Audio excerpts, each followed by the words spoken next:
Hello there, everybody. Every single time I do a live stream, it starts with hello there, everybody, and I don't know why I do that. Hi, how are ya? I have been preparing myself to film a bunch of videos today because it's kind of my only time to do it. And I have a lot of things that I want to share with you guys. Unboxings, favorites videos, astrology rambles, things like that. And so I was sitting down getting myself ready to film this favorites video, and then I thought I really don't want to edit this one because I'm filming a big edited video later, and why don't I just kind of connect with you guys one-on-one. Live streams are always much more fun for me, and then I don't have to edit it. We can just talk about the things that I've liked and that I've been through in the past month. So hi, how are you? um, First of all, Shane Dawson, if you guys don't know who Shane Dawson is, I mean, where are you? Shane Dawson finally released his series he's been working on with Jeffree Star for the past year. I'm a huge Shane Dawson fan, and so is Skylar. I've been really, really excited for this.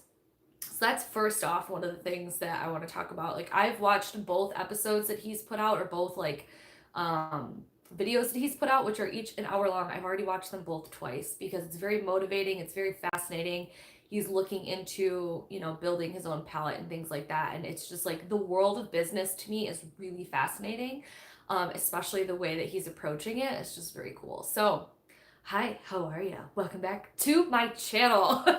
I've been very obsessed with Shane Dawson and Jeffree Star lately. If you guys are wondering what my mug says, it says Princess Consuela Banana Hammock, which is Friends, which I also love and I'm obsessed with.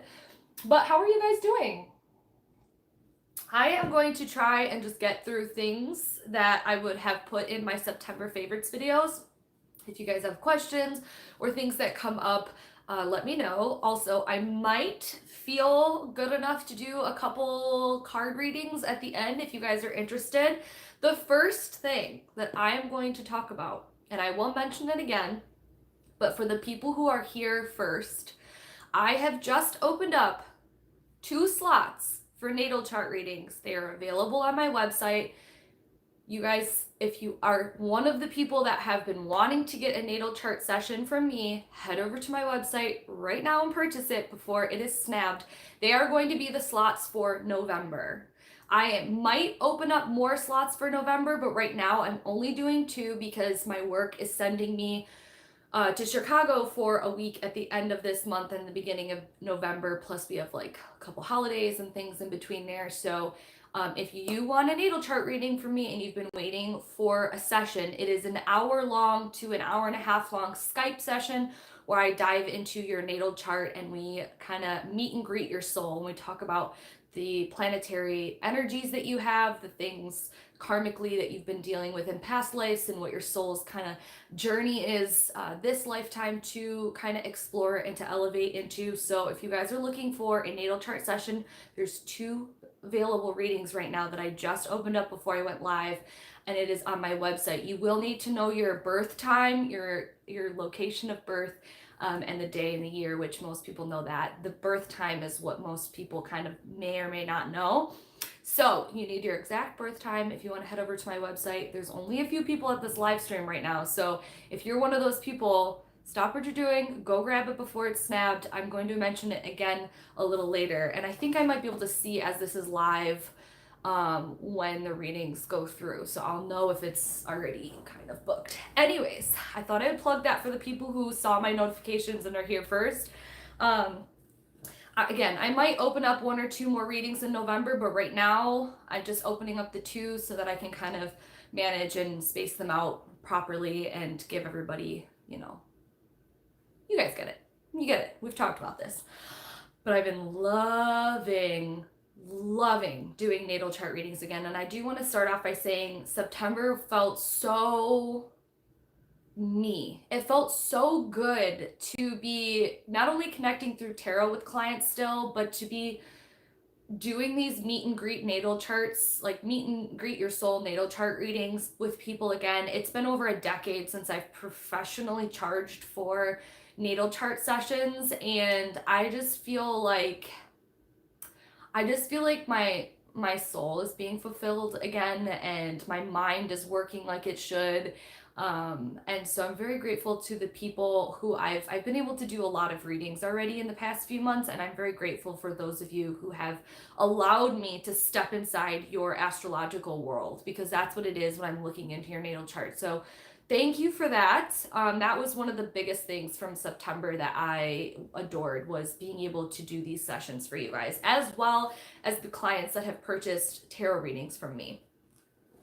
But let's take it back, because this doesn't even feel like the same month in which this happened. But September was Skylar's birthday month, my other best friend Allison's birthday month, my brother's birthday month, and they're all in the first 10 days of September.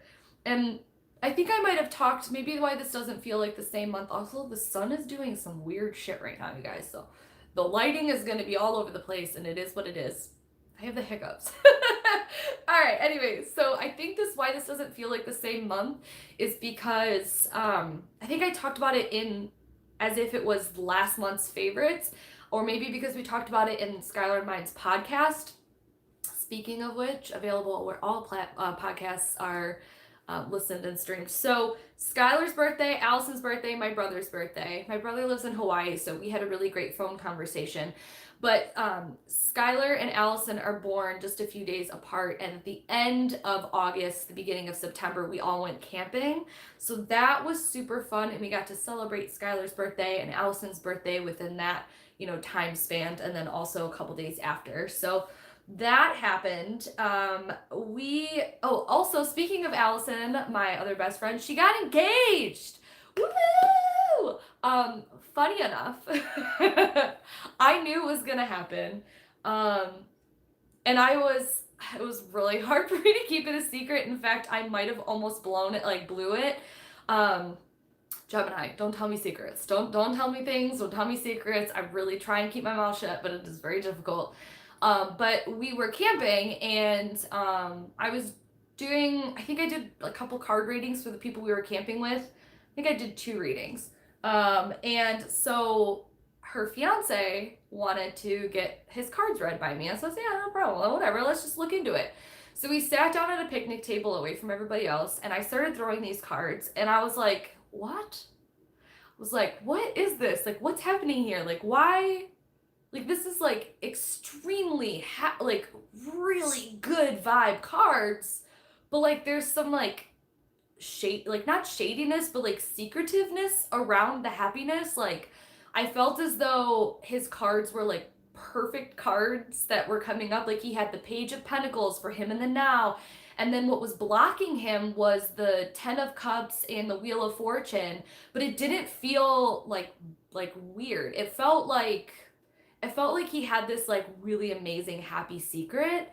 And I looked at him and I was like, what are you not telling me? What is happening right now? You have a secret that's really good and you better tell me. He's like, shit. He's like, all right, fine. I'm going to propose. And I was like, I did something. No way. He's like, you can't tell anybody. I was like, why did you get a card? I felt why'd you get a card reading if you didn't want me to know? Hello. Maybe he was hoping that I would pick it up or something. But then I just showed him the Page of Pentacles, and I was like, put this figure down on one knee, and what does it look like? It's right here. So I was super excited, but I was like, when are you gonna do it? All this stuff. And then I had to try to keep my mouth shut. It was so bad. But anyways, she's engaged. They're engaged. I'm really happy for them. And I think it's going to be a really cool wedding. So I'm excited. I'm happy. I'm happy that he did it and I don't have to keep my mouth shut anymore. And it was super cool that him and I got to have that moment together. I just felt like I just have really connected with him, and I love him so much for her and her for him. And I'm just really excited for them.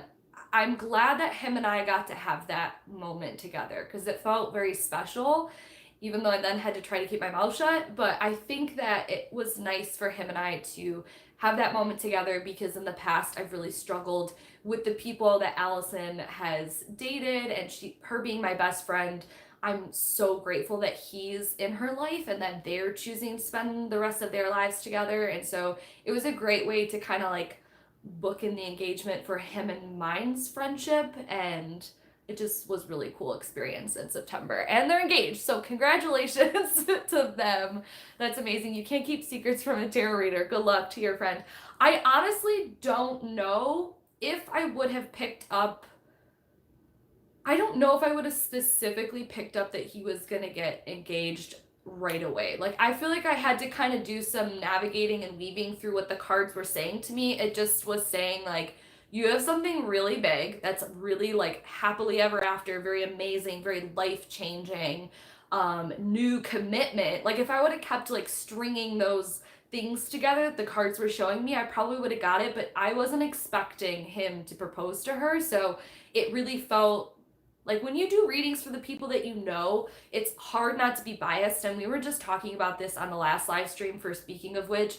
It is difficult to not be biased, but I think I do a really good job of separating my expectations and my like assumptions of people that I know when I do readings for them. So with that particular situation, I really did not see that coming, but I would have probably been able to navigate it if he wouldn't have just spilt the beans after I was like, what is it? You better tell me what it is, because I ain't playing around here.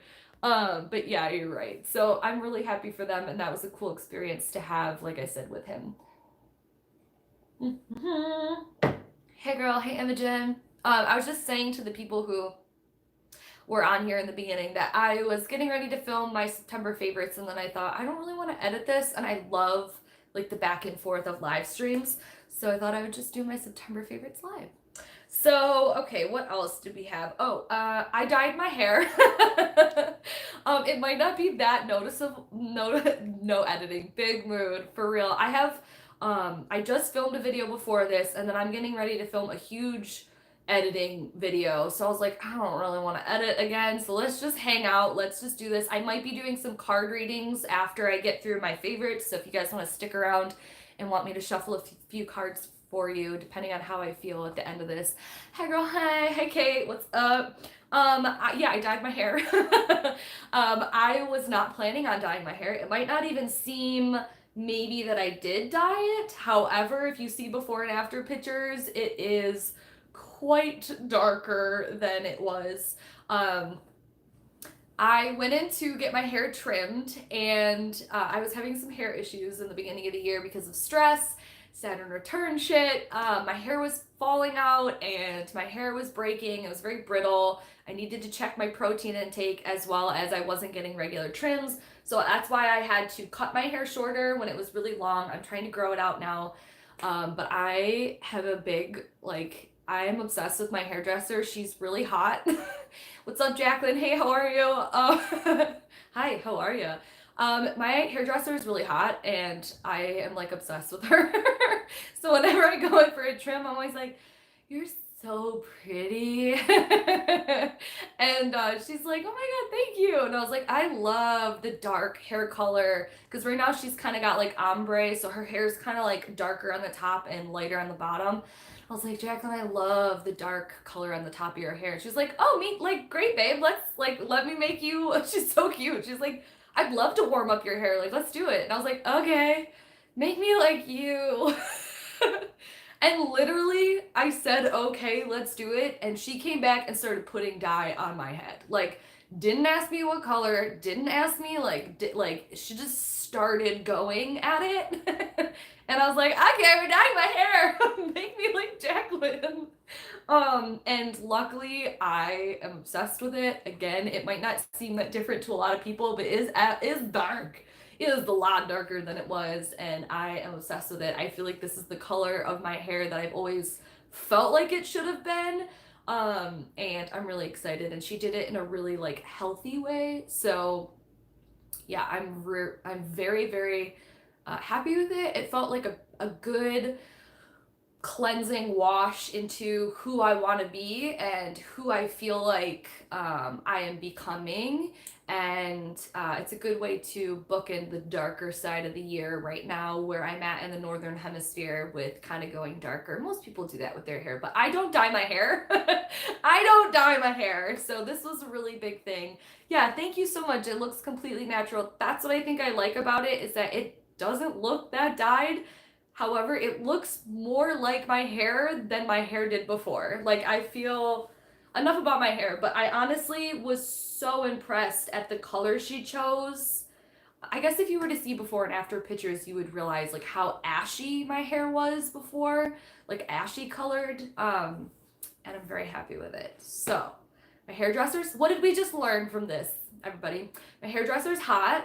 I will make spontaneous decisions for pretty women, and my hair was always meant to be this dark. And thank you so much. Thanks for coming to my TED Talk. That's it for today's live stream. Anyways, moving on. I wrote down for, in my book of shadows for my September favorites, I wrote down that I made great therapy progress this month. And I feel like it's something that's important to talk about, because I'm always talking about therapy and how my therapist is literally life changing. He's amazing. And I just, like, him and I had a moment at the end of one of our sessions. I don't know if it was last session or the session after that. I see him every 2 weeks. There was like a moment where he was pretty much saying like that I was the, like, how did he say this? He was kind of like, you're really a great client because you know how to maximize your time with me. Like, you know when that clock starts, like, you know what you want to achieve, you know what you want to dive into, you know what shadows you're trying to put light to, and you know how to take the lead and kind of, use the sessions for its maximum capacity. And he was basically just like saying how he's very grateful for me to be a client, and I was like, I feel the same to you. Like, we were kind of like, I love you, man. Like, you're great. Like, you're great. No, you're great. No, you. But I couldn't ask for more from a therapist. I'm so obsessed with him. Like, as far as what he is able to help me unlock and the focus that he's able to kind of like, all right, you're headed down this path. Let's just take it a little bit here and look at it in this way. The way that we can kind of journey withinwards in the sessions. And I was able to really bring up this past month a lot of deep things that I have buried really far down for many years. And it just feels like a little bit more like I can breathe. And I know that seems dramatic, but I feel like it's important to continually talk about therapy on this channel. And I don't have to tell you everything that happens in my therapy sessions, but to tell you how important it is, especially for me as somebody who is sort of a spiritual therapist in myself, with working with tarot and astrology and like the knowledge that I'm trying to kind of put forth on this channel. I'm not the end all be all. I am not like some guru of things. However, I do hold myself to a certain standard when it comes to communicating my truth and my information that I've acquired on certain things.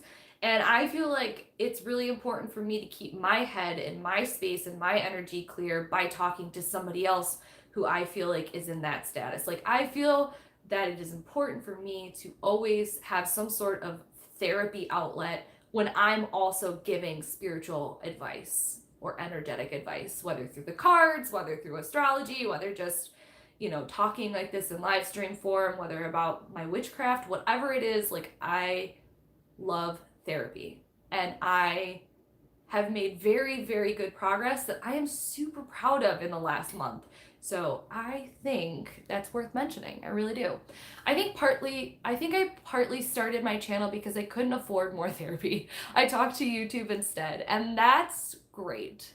I think walking my path, I think that depending on how you use your platform, it could be therapy. And I do feel like sometimes this is my therapy as well. But I think when it comes to like my business side of things, like charging people for services, that it is important for me to keep my headspace as clean and like connected as possible. But I think a lot of people feel that way, that their channels or their Instagram or their whatever it is, like their social media is a way for them to kind of express and create, and that's therapy, really. So that's awesome. You look gorgeous, and your energies feel so refreshed and clear. Thank you, Taylor. Hi, Brianna. What's up, girl? All right, now that there's some more people here, and I don't think I saw any notifications coming through, I'm going to tell you guys right now, I missed you too. Thank you so much for being here. I'm going to tell you guys again that what I told to like the first 10 people that were in this stream.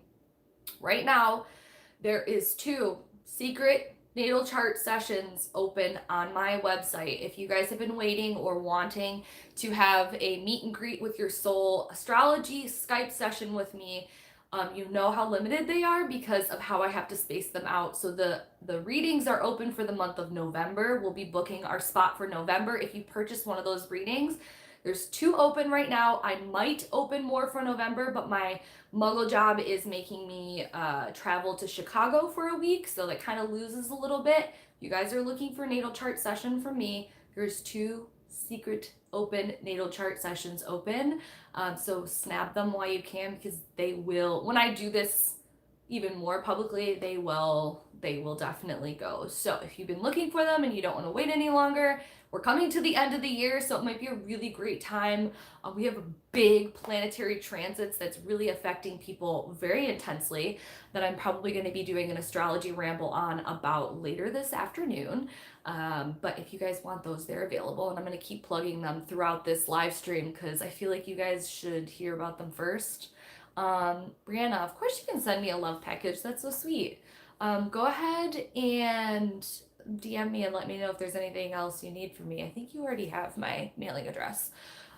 Taylor, hey, I'm from Chicago. Hey, I go to Chicago every year for a big contemporary art exhibition at the end of the Navy Pier called SOFA.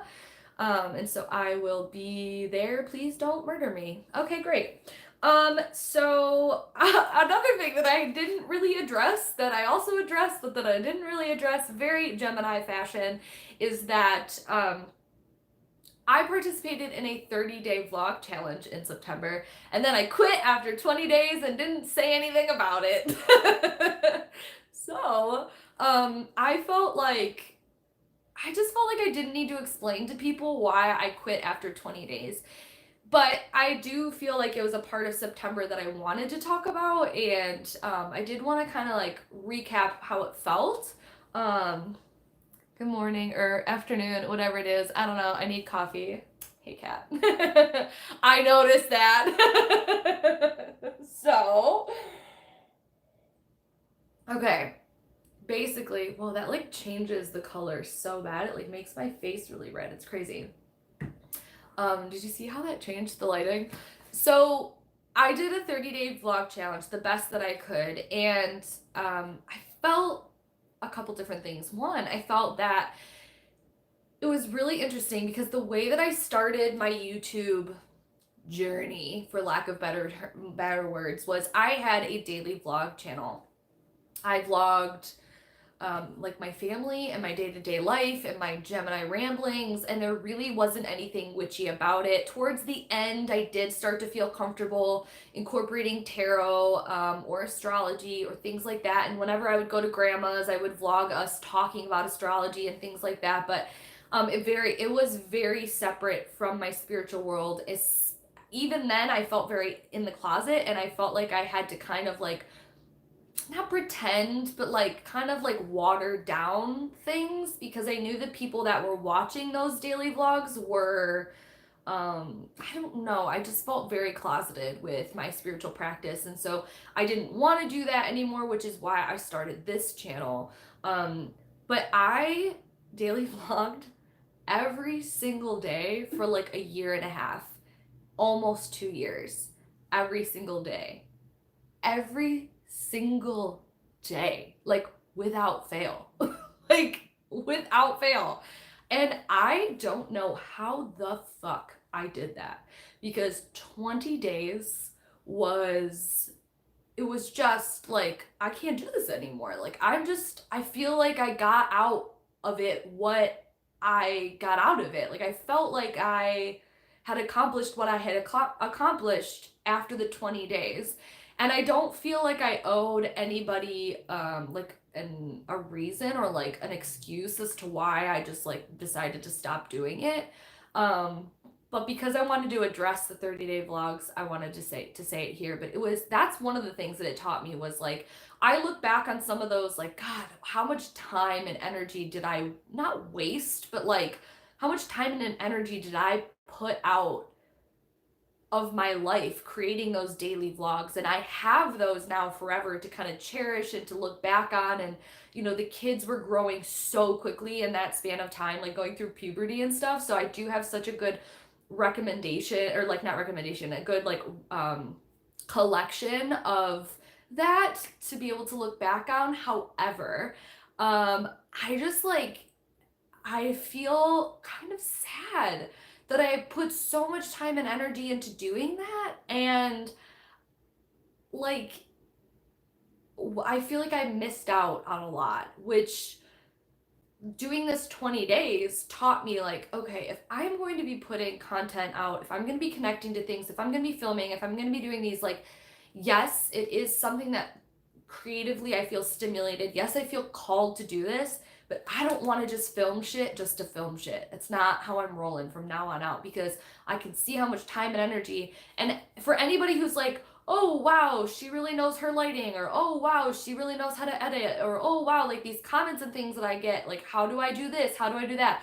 The only reason why I learned how to do what I can do now is because I did it every single day consistently for almost 2 years. And that will definitely, and I knew nothing about editing, I knew nothing about that, and it was shit when I first started, even for like the first year. Like, it was shit. I didn't know how to do anything, and I still don't even use that great of a program. But it was because I every single day was like doing these things that I feel like it really allowed me to kind of learn very quickly how to do certain things.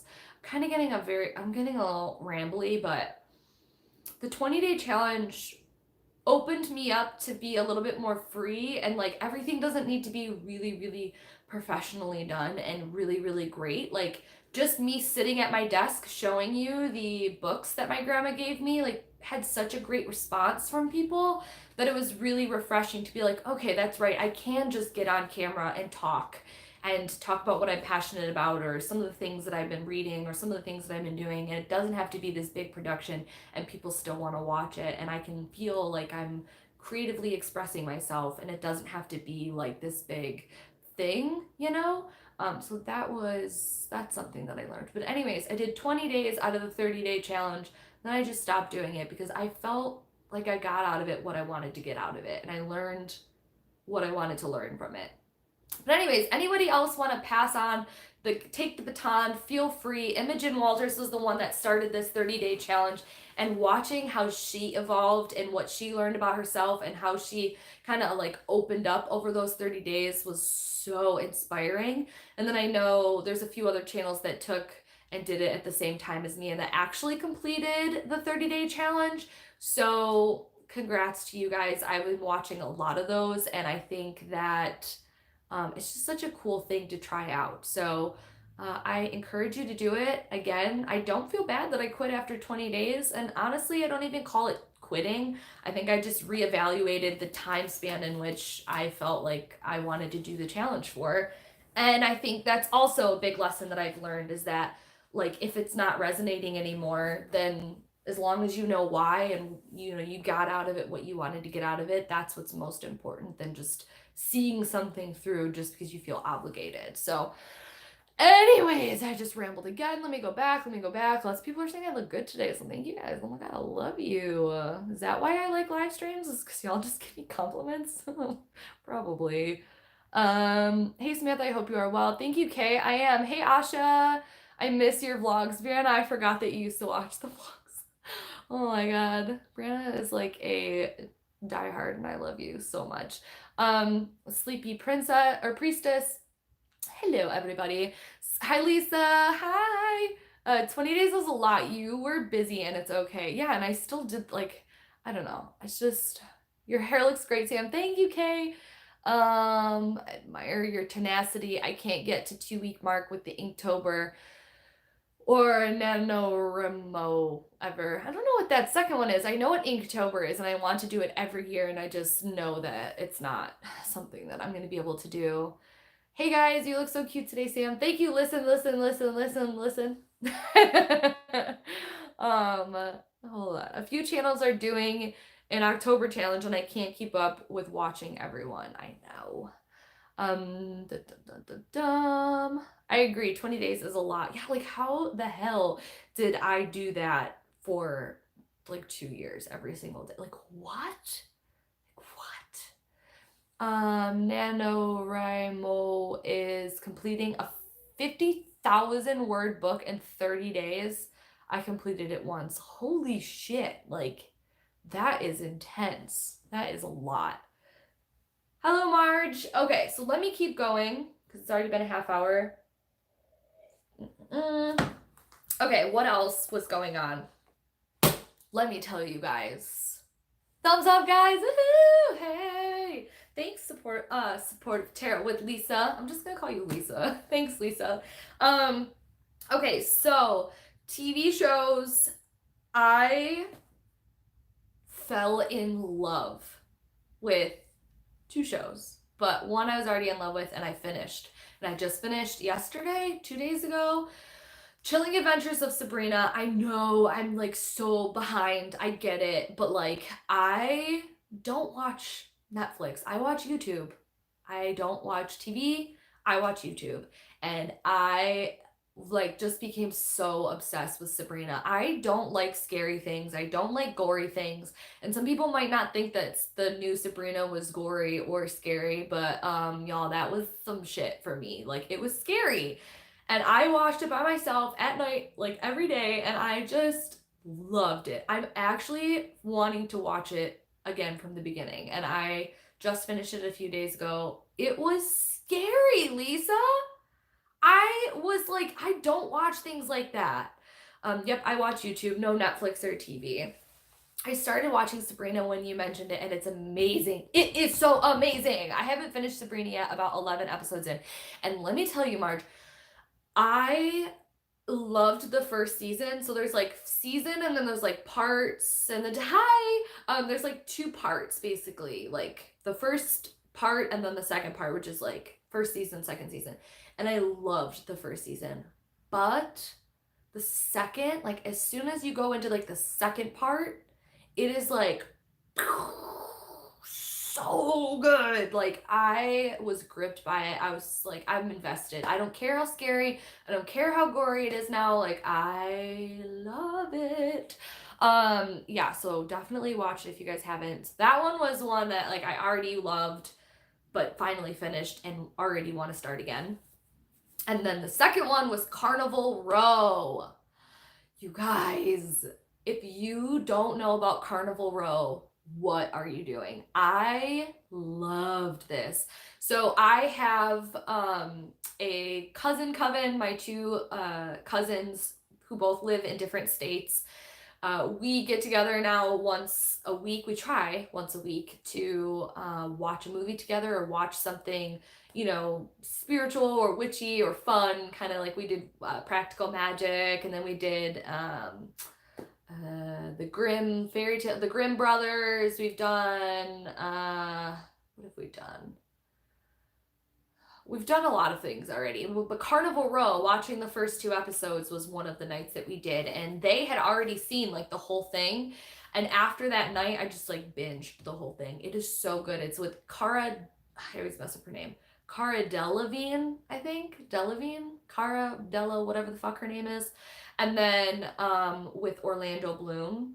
So good. Yeah, is that the show with Orlando Bloom? Yes, it is. The Sleepy Priestess. Carnival Row is so good. If you guys haven't watched it, I think it's on Amazon Prime or just on, yeah, I think it's on Amazon Prime. I mean, the production value in that show is very impressive. Each episode is like an hour long, and they really went in for this. And I know that they're already filming, I think they're already filming the next season, so I'm really excited about it. I told George about it because he loves stuff like that. And I think he was a little resistant to it because of how like pushy I was. Like, you have to watch the show. So normally when I do that, he kind of like backs off and he's like, yeah, whatever, woman. Which understandable. But I think that he started watching like a little bit here and there when I was watching it, and I think he knew he liked it. He watched the whole thing in like a day, and I was like, how did you even do that? So he loves it too. We're excited for more episodes to come out. And with Sabrina, I just looked up, they're already filming season like part 3 and part 4. So the Chilling Adventures of Sabrina has already been renewed for the part 3 and part 4. So pumped about it. What kind of decks have I been into? Let's look at what I've been into. I want to make sure I pulled all of them out like I wanted. Let me just reach over here. Hold on. Okay. Ooh, they're cold on my little legs. So I have 2 new decks to show you guys and 2 old ones. Let's start with the 2 old ones. The 2 old ones are Oracle cards that I've been using a lot. Don't peek. Don't cheat. So the first one is The Sacred Rebels by Alana Fairchild. I've mentioned this in multiple favorites videos, but I was using this a lot for client readings. As far as the like the tarot readings that I provide on my website, I really like to have an ending message with Oracle and kind of dive a little bit into a guidebook. And there's something about this deck that always validates the messages that have already been translated through me through the cards. And Alana Fairchild's writing is exquisite in this deck. I really, really like this. It's a Blue Angel published deck. These are the backings. The images, most of them I love. Some of them are like meh to me, but it's not even about that. It's about how it connects to the rest of what was there energetically to the client. I'm just going to put them in front of my face because it focuses better. And so these cards just tend to have the perfect, look at my busted ass, dusty ass nails. Oh, I gotta paint them. But yeah, this deck, it almost feels like this deck, it like sews itself perfectly within any reading that I incorporate it with.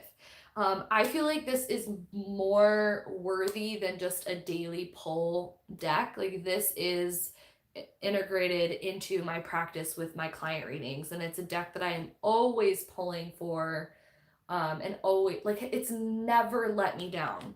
Literally, this deck has never let me down when it comes to connecting to client readings. So I can't gush about this enough. I've talked about it, multiple times, but I'm just going to keep mentioning it. And I used it multiple times throughout the month for client readings, and it always connects how it needs to connect, and so well. So that was the first one. And the second one, you guys know I don't really get a ton of new decks often, so a lot of the times I do end up talking about the same decks. That's okay. I think it's quite all right. But this is a deck this was my work deck. I've talked about this as well. But my muggle job, I like to bring like a tarot or an oracle deck with me for like a few weeks and do daily pulls when I get to work. And this was the one that I just brought home yesterday. And it is the Mystical Wisdom deck by Gay Guthrie and Josephine Wall. And this is the cover. The backings remind me of that old 90s fairy toy that you would have that felt like foam, and you would like pull it and its wings would like go up. You know that like funny video of the girl who did it and then it like goes into the fire? That toy, that's what the backings of this remind me of. And I had one of those toys and I loved it, so I love that. And these are very like mystical illustrations. It's very like airy fairy kind of deck, but it's a very nice and light daily pull card for being at work for me. Like it's really good. It isn't like a hug deck per se, but it doesn't necessarily like make me deep dive into shadow work. Um like right before I'm about to do some muggle job work. Like, you know what I mean? It gives me a little perspective that isn't necessarily like lollipops and rainbows, but it isn't like in making me dive deep into trauma before I start sending out emails to people at work. So, I think someone just said, funny, I just listed that deck for sale today. You know, everyone connects or doesn't connect to decks in different ways, and that's totally cool. I don't know if I'll have this deck forever, but for right now, I think that um, it was a great addition to my desk at my muggle job and a nice, quick, easy kind of perspective shift before I started my muggle job, which is working for an art gallery. So, those are the two that I think I've already shown on my channel and that I connected a little bit more to. And the other two are interesting. More coffee. So I've been keeping this grounding talisman on top of this deck. I did an unboxing. Those images are beautiful. They are, Dominique. Is that deck related to Nature's Whispers? I wonder. I believe that it is. Yes. I keep the Art of Life Tarot on my desk for work. Ah, I love that. That's awesome. Um, I love having an oracle or tarot deck on my desk and sitting down and pulling a card and just kind of, like I said, reshifting my focus or making sure that, you know, I'm coming into the day with like a great mindset on what it is I'm there for, you know? Yes, same artist. Yeah, Josephine Wall did that deck as well. The illustrations for that deck as well. And I believe the covers of the cases sort of look similar too. It's like very much side profile of like a mystical feminine being. BRB, need coffee. Same. And I already have some sitting next to me. Okay, so the next one I'm going to talk about, I did an unboxing and posted it last week, and it is the John Bauer Tarot. Bum, bum, bum. These backings are very cool. This is some of the coolest backings I've ever seen. I love the color combination. It just feels really cool. And I did talk a little bit in the beginning of the unboxing, which I'll try and link below, probably later today if I remember. But John Bauer's death was very tragic and very interesting to me. Him and his wife, and I believe his son, they were very young. I think they were not even in their 30s. They were traveling on a boat, I believe cross country, and the boat was wrecked and they all died. And so he had a very short lived life, but made a pretty good career for himself with his illustrations and his fantasy fairy tale illustrations. So I love decks like this that they put together. Oh, please ignore my nails. That they put together from already curated, like already created artwork, which is why I connect to the Nicoletta Ciccoli or Ciccoli deck so much, is because that wasn't created for tarot. That was her artwork, and they put it together in a tarot deck. And I feel like people struggle reading those decks, but it really forces you to kind of take a look intuitively even more into the illustrations. So I love this. It feels very autumnal and winter time space, which in the Northern Hemisphere, that's where I'm at right now. It's very shadowy, literally and figuratively. There's a lot of very dark forests and very kind of like dark, grim fairy tale type imagery. This is very like Jim Henson to me. This reminds me of like The Labyrinth. But so you guys, if you want to watch that unboxing, it's up on my channel now. Again, I'll try and link it below, but I walk through each and every card and you can see them much better and more clear than you can see them right now because my camera's not focusing very well. But like, I love this deck so far. Yeah, it depends on how it's curated for sure. I agree. Hey girl, beautiful deck. Hey, what's up, girl? Hey, Sleepy Priestess. I haven't seen the movie yet, but I saw a trailer and the girl taking the bear was the first I noticed. What are you talking about? Oh, Midsummer. Yeah, I think you're talking about Midsummer. I don't know if I can do that one, but I did want to see it. Like, I don't like scary stuff. Anyways, I love this. It's a deck I have bought myself, and I've had it for a few months, and finally opened it up and did the unboxing.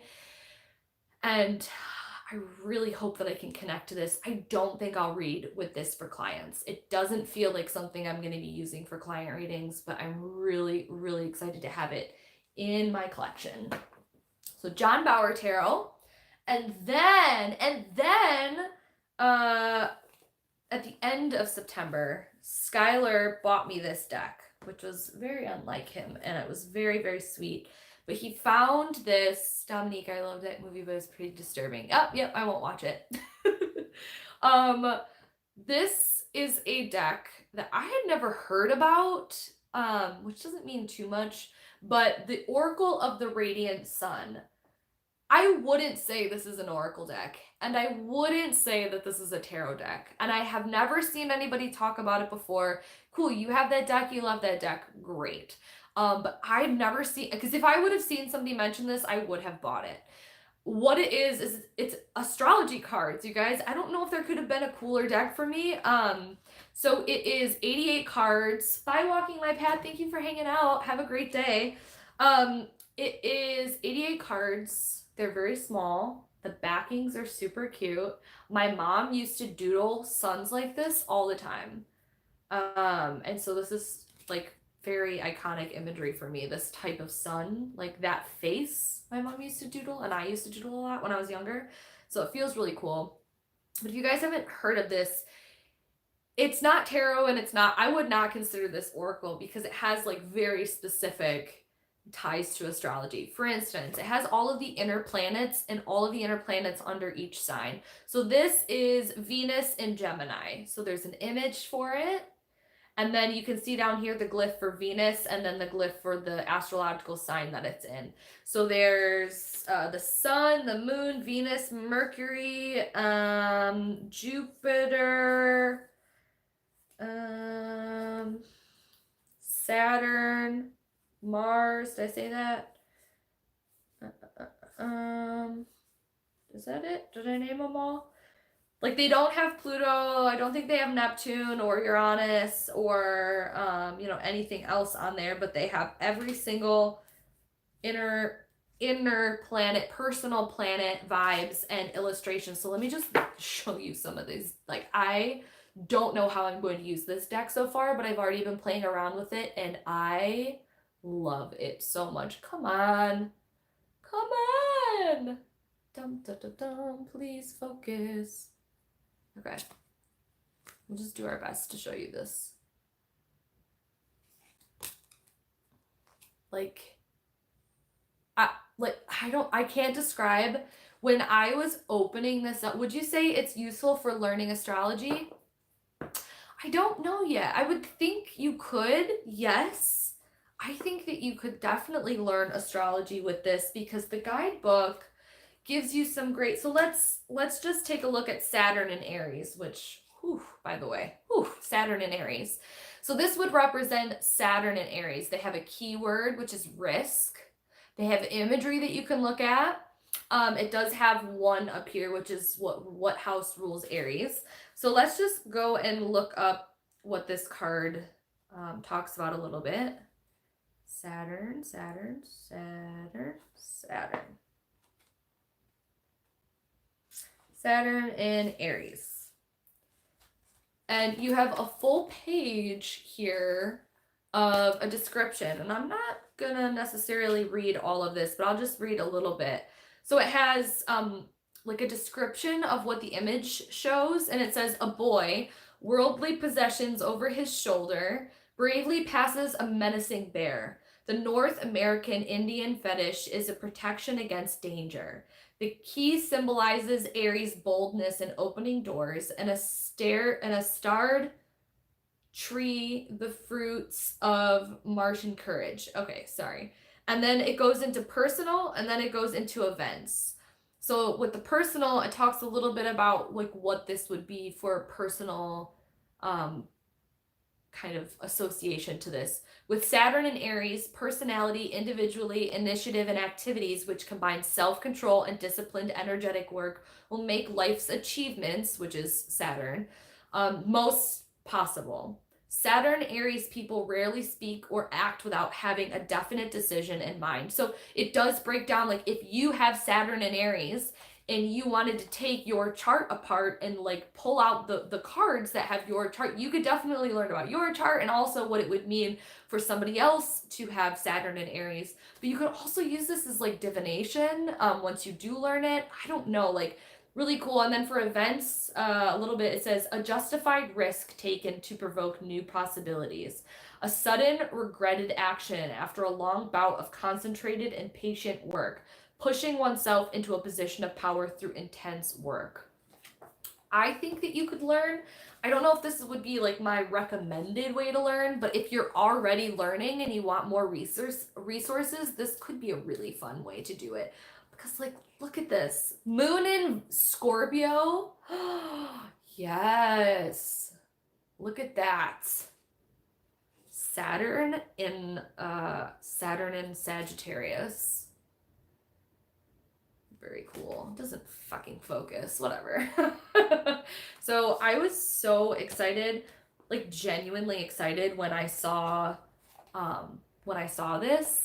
And I've been keeping it in an extra little bag right now until I can find a tin, because I think I'm going to start carrying this one around with me so I can really start using it and connecting, because I don't know how I'm going to incorporate this in my practice, but right now I feel like this deck and my Rider-Waite-Smith are going to be hand in hand my two most used decks, but I need to figure out what and how I want to use this deck for.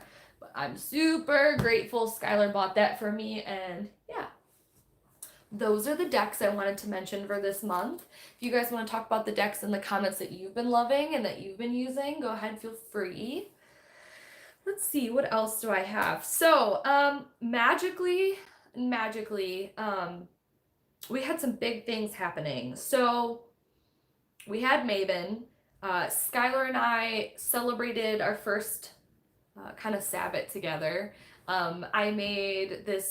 I did some kitchen magic, and I made us this chickpea soup, which I had never made before, and I looked it up so that we could have some sort of like harvest feeling to it. So we both wrote down our gratitude list, like kind of wrote what we're thankful for and what we're trying to like manifest or cultivate towards the end of the year and moving forward. I wrote like a 2-page letter and kind of like bound it up, and then we had a bonfire and we threw our letters in the bonfire and released it, which felt really, really cool. We poured some mead around the bonfire, and oh my goodness, my phone is dying. That ain't good. I gotta go get my charger. So we poured mead around the fire, and then we drank the mead, and then as well as we had apple pie moonshine, and we bought cinnamon sticks and apple cider and mixed it all together and made ourselves a little apple pie moonshine cider cinnamon cocktail to drink around the campfire.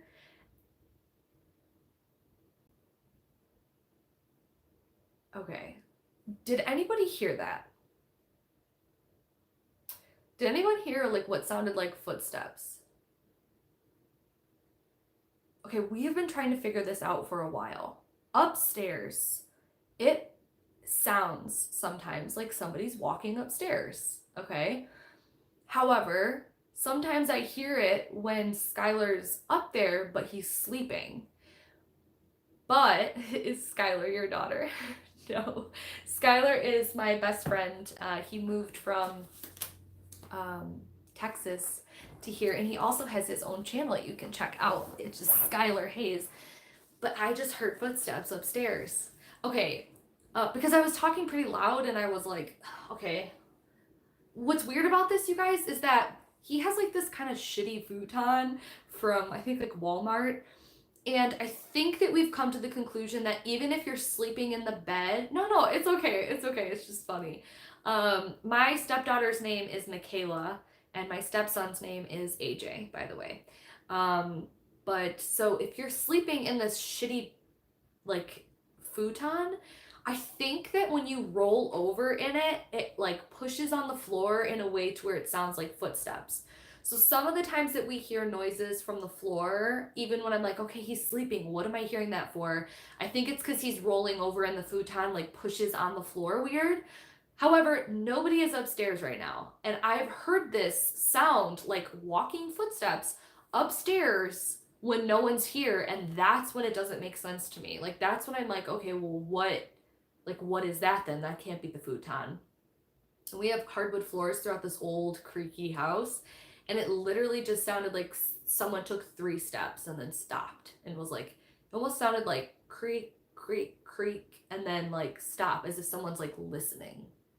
And I hear that shit all the time and I have no idea what it is. So anyways, keep a sound out for it. I don't know if it was loud enough to even pick up on the live stream, but I don't know. It's kind of weird. I hear that shit all the time and I don't understand. I mean, this is an old creaky house that is full of spirit activity a lot, but that is like manifested in the physical. Like it is creaking my floors and there's nobody up there, and it sounds weighted. Like it sounds like it's actual footsteps. Anyways, no, it doesn't feel toxic or negative at all. It just feels very like physical form. Like it doesn't feel, it's a spirit. Like it feels like there's someone fucking walking upstairs is what it sounds like. I just ordered Dreamkeeper's Tarot because I came across your video on it. Instantly fell in love with the images, wondering how you've gotten on with the deck since you did that video. Well, if you just ordered it, I won't really tell you. I want you to kind of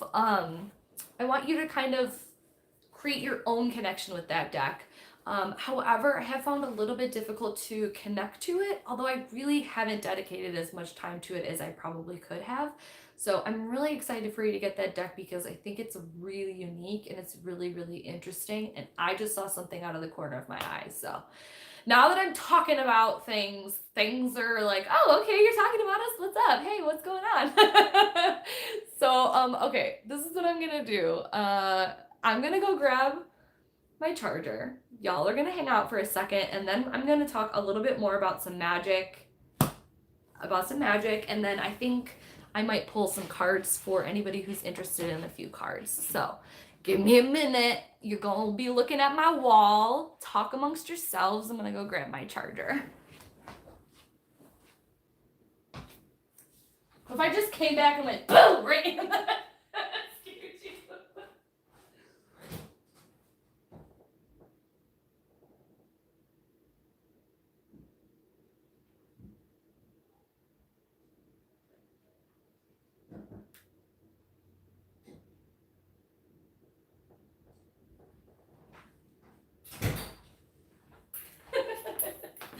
thinking about jumping out and being like, boom! It's kind of cracking me up. If I like set that whole thing up just so I could scare you. Alright. Okay, here we go. I did not realize that my phone was dying. So sorry, guys. I have the longest cord in the world, though, so that works out really well. Okay, we're good to go. Bum-ba-da-dum. I went back when the noise, and I did hear something when you were talking. Say hi to the plant. Hi to the plant. This guy was on its last leg, and I'm so excited that it's still living. Let me see what else you guys are saying. Just curious, do you drink mead as a vegan? We drink a little bit of it. Anyways. Okay. So, let's see what else. What else happened this month? Oh, something else is Sybil Apothecary. I did an unboxing of these candles. This is a new company that sent me, and if you guys watched my unboxing, I like squealed like a girl, like a little, like I was like, ah! I was shooketh about these candles. I knew I talked like I'm really into candles. Candles is a big part of my practice. I always have candles burning in my house. I knew I would like this product, but I didn't know I was gonna like this product that much. Um, in fact, I've already burnt through all of New Moon. I was sent 3 Witch's Brew, which is in my kitchen, and I don't burn as much. Like I burn it when I'm doing like when I'm cooking for a long time, or like when I'm in there for a long time, because sometimes I'm just in and out of the kitchen and it's not worth like burning it if I'm not going to be in there. I want to like enjoy it and smell it. So when I was doing like big cleanups in the kitchen or cooking big things in the kitchen, I light it and it smells amazing.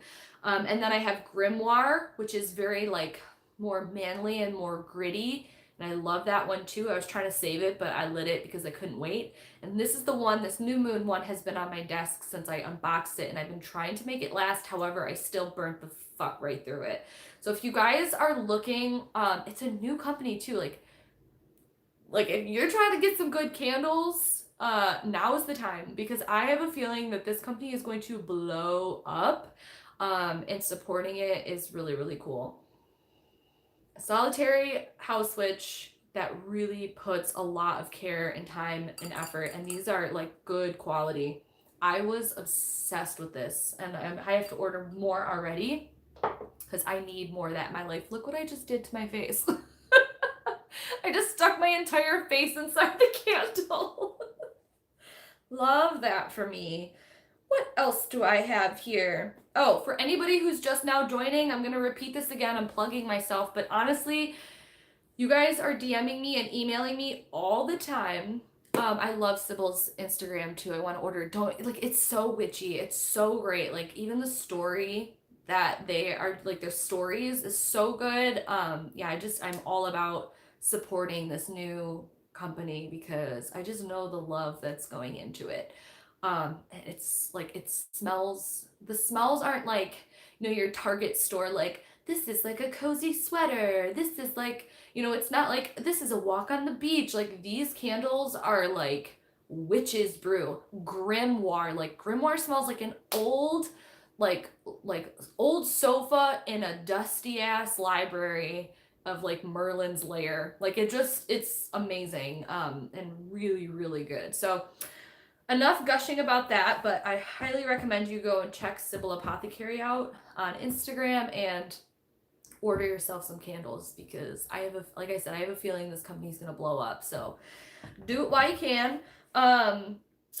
Also, Skylar and I did some spirit work, some spirit summoning, which sounds weird to follow up with. I'm like, I don't know why there's footsteps upstairs. It's not like that. Him and I just did sort of like a meditative energy work where he sat in one chair. Actually, he sat in this chair and I sat in the other chair. And we had a candle and crystals in the middle. And we kind of just like connected and meditated and tried to, communicate with any spirits that were of the light. It was very safe. It was very something that I kind of do a lot. It's just him and I did together, and it was really interesting, and we had never done that before, so it was really a cool way to kind of like level up our practice and also level up our friendship. And it was really cool. We had a lot of different things that came to be during that session, that spirit session. So that's all I'm really going to say about it, but it was super cool, and I hope that him and I can do that more. And I feel like it was a good learning experience for us of what we try and do, what we want to do, like what's our intentions in doing that. We're not just trying to like open up shit for no reason. Like what are we trying to connect to spirit and to other energies about and for, and to keep it safe, but also to kind of like connect with each other. And I feel like when we did that, like after the session, we had a good agreement on like, okay, this was what worked for us. This is what didn't really work. What are we trying to do the next time we do this? And it was really cool. So, and then we laughed a lot afterwards, because we always have an element of like fun and giggles in anything we do. So I talked about Mabon, I talked about spirit summoning. Again, I don't know why there's footsteps upstairs. And then also the full moon in Pisces ripped my emotional soul apart. I was so emotional during the full moon in Pisces. I felt very vulnerable and I felt very affected by the full moon. As I do try to incorporate a lot of the new and full moons into my practice and things. I don't always get to, but I didn't even get to do anything but cry on the full moon in Pisces, and I was shocked that I reacted that way. I was spilling like shadow secrets within myself that I was like, like it was just like emotional vomit coming up. And I just was a mess. So I felt very fragile during that time, but I also feel like I kind of like wrung my hands clean of some of the things that I had been choking down. I don't know if anybody else felt the same way. So it was kind of intense, as I don't normally feel that way about moon phases. So I do feel connected to them, but they don't like without my permission kind of just like my emotions. So it was obviously full moon in Pisces is a very watery, very emotional, very subconscious type sign to be in and phase to be in. However, the moon is in Pisces a lot, and I felt like, I'm like, yeah, I got this. That's good. And then I was like, I just had to tell you this. Like, I was like, what is happening? Laura says, oh God, the moon in Pisces was awful. I was emotionally and energetically depleted during that time. It was great you have someone to work with. I am very grateful for my friendship with Skylar. Yep, there was a lot of crying for me too. Like, what? Even, like, who was I? Like, yeah, I'm a crier, but, like, no. Earth Food, what's up? Oh, okay, you took it back. Never mind. I was gonna read your comment, and then I was like, message retracted. And I was like, oh. Okay, so, let's see what else. So, full moon in Pisces. So in my book of shadows, every month I do like my favorites side, and then now I've been starting to incorporate a side where I can describe some of the magic that happens. And there was only the three things that I wanted to talk about was the full moon in Pisces, mabon, magic, and then when we were kind of working with spirits, Skylar and I believe we did that on the full moon in Pisces after I was like, hi, Jess. So anyways, it was very intense. I cried a ton. I ended up coming out publicly about everything being a witch and my sexuality. Whoa, big energy. Congratulations.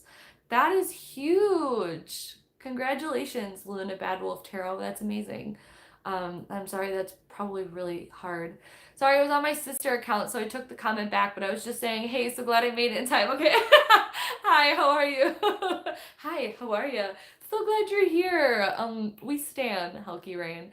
I hope it was your choice and someone didn't force you. Yeah, I agree. But either way, it must feel like amazing to just like finally like speak and live your truth. That's really amazing. I am very grateful that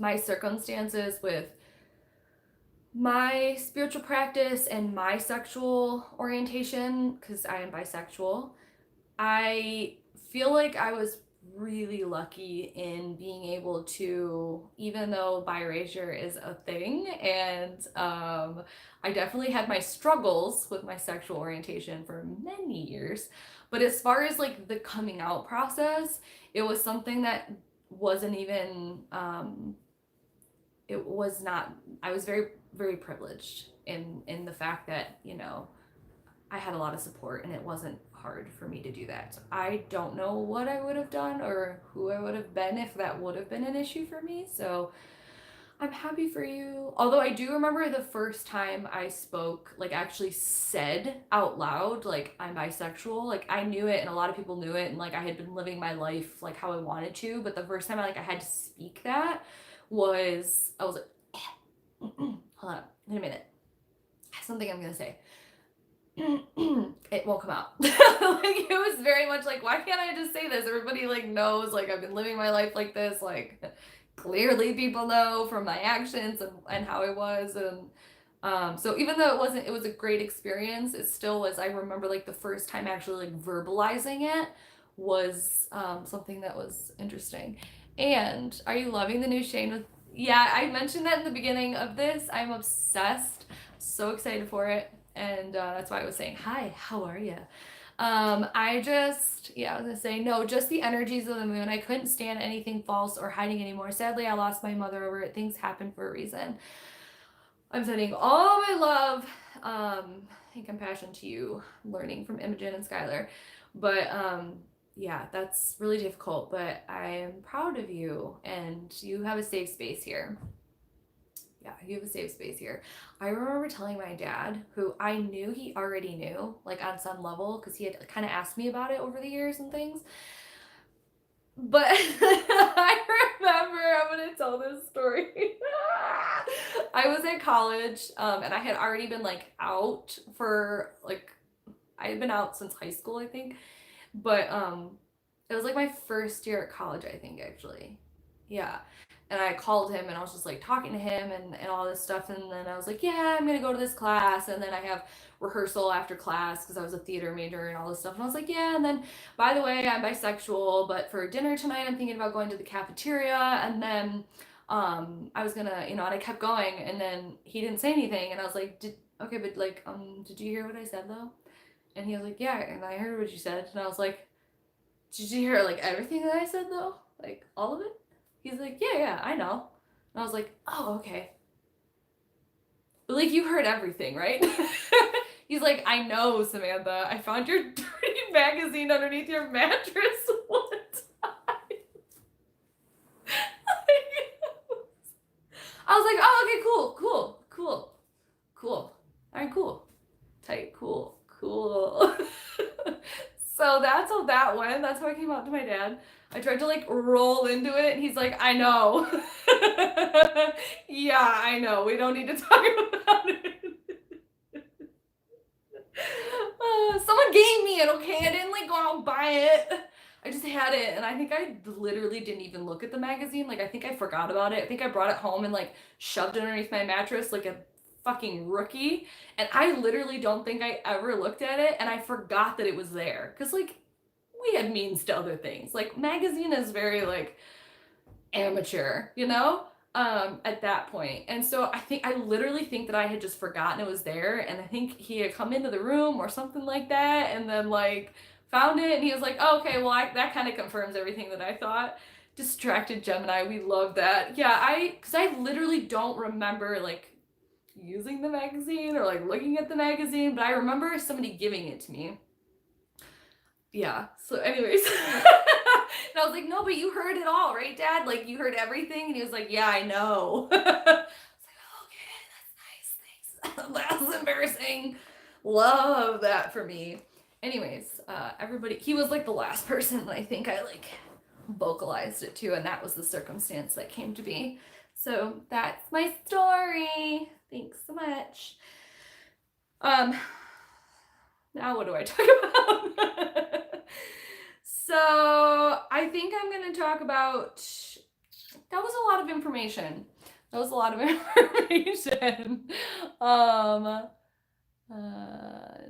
I'm sorry, I'm missing comments. Me to Asha, thank you. I do feel more happy and free even though I'm hurting so much. I'm really sorry, but I'm really proud of you for speaking your truth and living authentically. I think that's really amazing and brave. Bet you were glad that the combo was over the phone. I don't think it mattered. It just was like, it was awkward the way that I went about it, and then it was like, I don't know, it was just awkward. I think I was dating or like seeing a girl at the time too, so I think I felt more of a sense of urgency to be like, by the way, this friend is like a friend. So anyways, okay, what kind of books have I been reading? And then we're going to do some card readings. I don't know. I've already been doing this for like an hour and 15 minutes. Do you guys even care about the books I've been reading? Let's put this down. I want to talk really quickly about Witchy Book Club.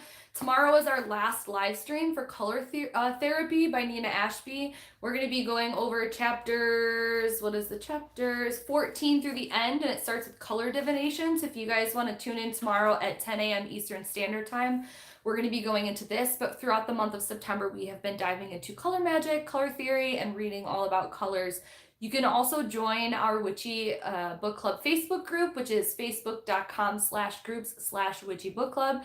It's all free. It's free content. It's free book club. Like, it's at a very slow pace now than it used to be. But it's open. You guys can talk about books. You can talk about things. You can talk about color. Color is a big topic right now because of what we're reading. And tomorrow is the last live stream, tomorrow morning. So I've been reading this. It's been really fun to talk about color and to think about color with you guys. And I'm excited to dive into it more tomorrow. So that is that. Then the other one that I have been reading, or that I read, I think I might have already mentioned this for last month, but I've read this. You guys, look, it's been through the ringer. This has seen better days. It's literally like, oh, good Lord. This is one of the very first astrology books that I ever read. A long time ago. Hold on, let me go back and read this. I bet Asha said, I agree, you were so brave, Luna. I'm still in the closet about things, and I've been feeling a similar urge to do the same. And I love that you all are here and feeling safe and encouraged and whatever feels right. Ooh, Color Magic. A well-loved book. Don't worry, the weekends are always slower. Color therapy is interesting. I think it is a very basic book. It's very, very basic. But I think because the thought of color and color magic and color theory, if you haven't really tried to take it like a step further at all, I think this book being very basic in general is good, because once you just even start incorporating color more in your life and thinking about it magically, more so than you did before, it can be very overwhelming. So I like the fact that it's very like surfacey knowledge, because it allows our conversations to go deep in the way that it needs to. Back to this well-loved beauty, this little crunchy, munchy, dirty ass bitch. This is by Kim Rogers Gallagher, who is also a Sagittarius, to Melissa Sanova's Sagittarius book, about kitchen table tarot and tarot elements, which I loved so much. Apparently, I love reading books by Sages when it comes to divination or about metaphysical topics, because they make it really light and easy and fun. And this is a great book for beginners. So if you guys are trying to get into astrology, this is one of the ones I recommend. I do also recommend The Only Astrology Book You'll Ever Need, and I did a play-by-play of that whole breakdown of how to read a natal chart, what all the signs are, what all the planets are, what all the houses are, during Witchy Book Club last year, so you can find that on my channel as well. It's a lot of content. So if you guys are ready, it's there for you for free. But also this book is a great way. It's called Astrology for the Light Side of the Brain. She also has astrology for the light side of the future, the right side of the future or something, which is more about transits, tracking transits. But I love rereading this. It's basic. It's really just covers the learning of the basics of aspects and all this stuff. But I just like the way she writes, and I've read it again. Yeah, that book's been well loved. Another book that I am rereading a little bit. Thank you for that astrology book club from last year. It helped me so much. Yay! I'm thinking about talking more about astrology again, but I'm not gonna be just doing things for the basics. Like, I'm gonna be filming more intense shit and deeper shit. And so if you don't understand, like, I need to go into the deep stuff, and hopefully people will get it or learn. I want to deep dive. And I haven't on this channel because I feel like I see a lot of people who are like, I want to learn astrology.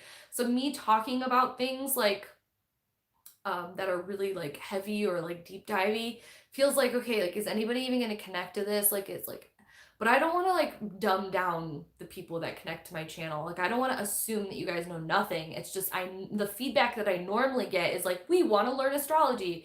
So it doesn't seem like, I feel like it would seem really intimidating, or maybe people wouldn't watch when I'm deep diving into things like thoughts or, I don't know, transits that are occurring and things like that. But I can't hold it back any longer. It's happening. The book that I'm rereading again, I've been reading a few pages at night because I like diving into dream world after reading astrology, Through the Looking Glass. And What Alice Found There by Lewis Carroll. You guys know my love for Alice in Wonderland, and this is an older copy of Through the Looking Glass that I found in a library a while ago. And it's well worn and well loved and well used and has the original illustrations.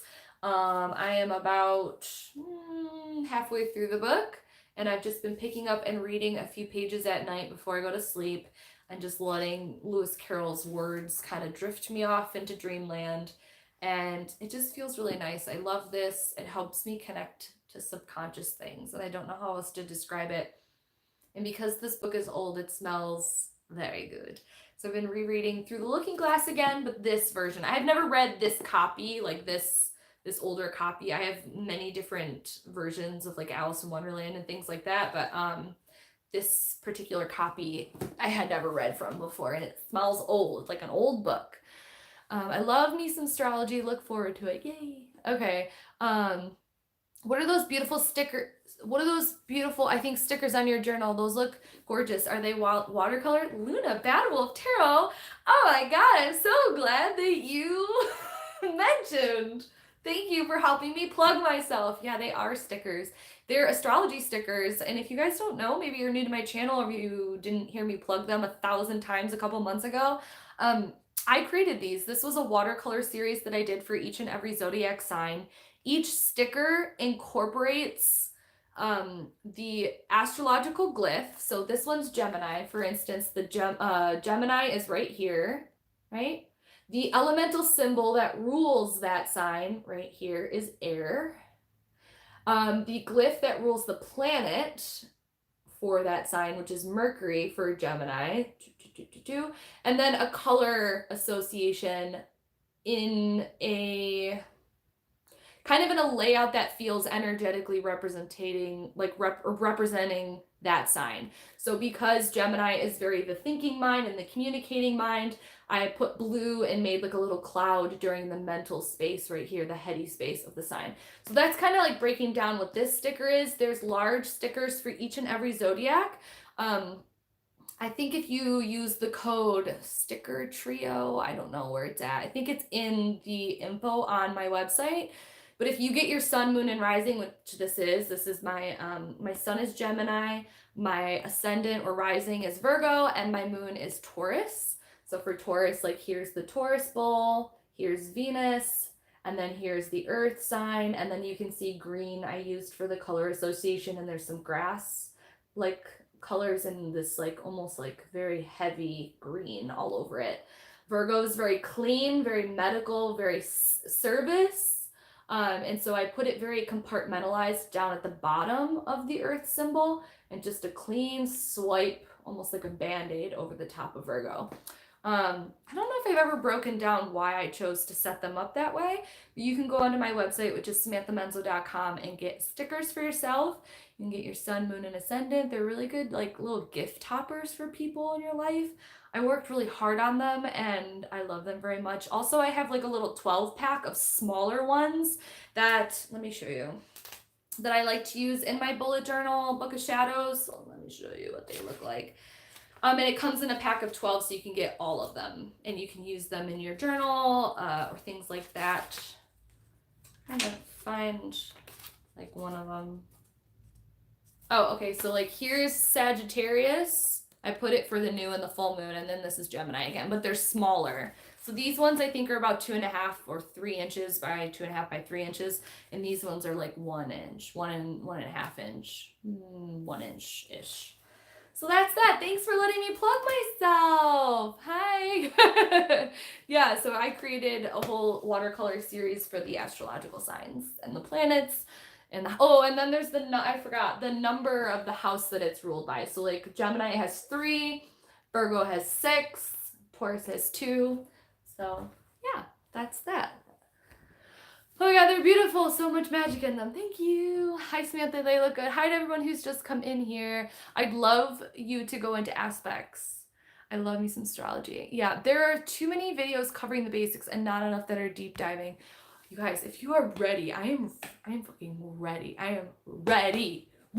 Like even today, as I was like curling my hair, I was thinking about how my North Node is in Aquarius in the 5th house of Leo, and how my North Node with Aquarius, I've always had a little bit of like a love-hate relationship with Aquarius men in my life.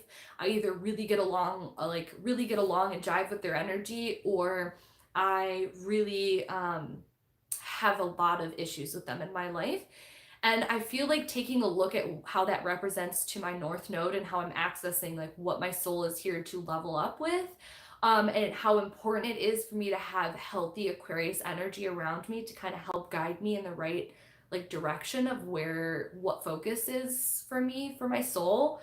And how grateful I am when I recognized that my therapist that I gush about all the time is an Aquarius sun, and how I just feel like he helps me to activate and level open all of the things that I know my soul is here to accomplish. So that's a little taste of like my brain as I'm curling my hair. Astrology is like astrology makes me continuously feel like that meme that's just like the math equations, and I'm like like what about like I don't know. So if you guys want to hear me ramble about shit like that, it's coming. I'm getting some of those from my BOS. Yay! Thank you so much. I hope that you enjoy them. I love them so much. So yeah, I'm just excited for you guys to get them if you want. So okay, the stickers are fantastic. Thank you. Deep dives would be amazing. I love your egg ramble about the planets that affected your ascendant. Oh my god, thank you. You watched that? Yeah, that was one of the things that I was like, okay, I kind of want to talk about that on my YouTube. They're talking about on Instagram the other day. I like was thinking about how, and I was talking to this actually about my grandma too, and she's like, I never really thought about that. I'm not going to go into it really deep here, but I was just thinking about how you interpret, the planet signs, the planets in aspects, especially in like conjunctions, but how Mercury and Venus combine two different signs into one. So I was like thinking about the possibilities of like, does that expand how I interpret that planet, or does it almost like minimize some of the uniqueness of each of those signs by having to combine them into one planet? Even though they're interpersonal planets that don't carry as much weight most of the time as like Saturn or Jupiter or Pluto or whatever, which some of those are still considered personal planets, but Saturn's weight in your chart carries a lot heavier than Mercury, in my opinion. So I was just kind of like rambling and talking out like my thoughts about those two planets that have multiple signs to them and how it affects maybe interpreting them if they're conjuncting your ascendant or your rising. Um, and just I was just rambling about that. So thanks. I'm glad you listened, and like I was I was just kind of like getting all that out. The final book that I wanted to show you guys was one that I ordered because my love of Chiron has just really blossomed a lot in the last few months. And this is a book that I found and was recommended. I don't even know where. It is an expensive book, especially because George and I are budgeting so hard right now that I had to take out of my fund money to purchase to add to my collection. But I just felt really drawn to dive in really deep to Chiron. It's something that's breaking open new levels into my natal chart readings with people. Wow, your North Node is in the 5th house. I'm surprised. That's a nice placement. It is, and it is. Yeah. It's interesting that my North Node is in the 5th house because my North Node is in Aquarius. So the opposition of Aquarius is Leo. So that would make my South Node in Leo, but my South Node's also in the 11th house of Aquarius. So it's always been quite interesting to me to try and dive into like what I already discovered enough my past lifetimes, or my energetic, like what comes natural, that like my soul is like, okay, we've been there, done that, which is South Node representing. But it's very conflicting because of the fact that my South Node energies are basically the same thing as my North Node energies. So being able to navigate what that means to me, and how I can translate that to like still move forward and to evolve, it almost feels to me, well, I think that's a different video. But if you think about it, it's interesting because my North Node and my South Node technically are the same. They're just opposite, if that makes sense, kind of. So my North Node is in Aquarius in the 5th house, which means that my South Node is in Leo in the 11th house of Aquarius. So it's kind of like, okay, well, am I here to learn the same shit? Like, or did I learn it already and now I'm here to teach others? Like, what does that mean? So that's been an interesting journey diving into my North Node, and I think everybody who's interested in astrology could definitely use to look into their North Node. Oh my god, my foot is falling asleep. Anyways, this book is Chiron, The Healing Journey by Melanie Reinhart. It is weighty, it is meaty, and it really dives into Chiron, the wounded healer. And this book is a beast, and I'm going to be reading front to back, but I have, like, obviously I opened up to my Chiron placement and read a little bit about that, and this is a very intense book. I do not recommend this to beginners. But I don't not recommend it. It's just, if you want to learn about Chiron, this is a big book. This is a good book for Chiron. So I've been using that a lot, and I'm loving it. Anyways, an hour and a half in. What do you guys want to do? You want to do some card readings? Let's see if I missed anything else. Okay.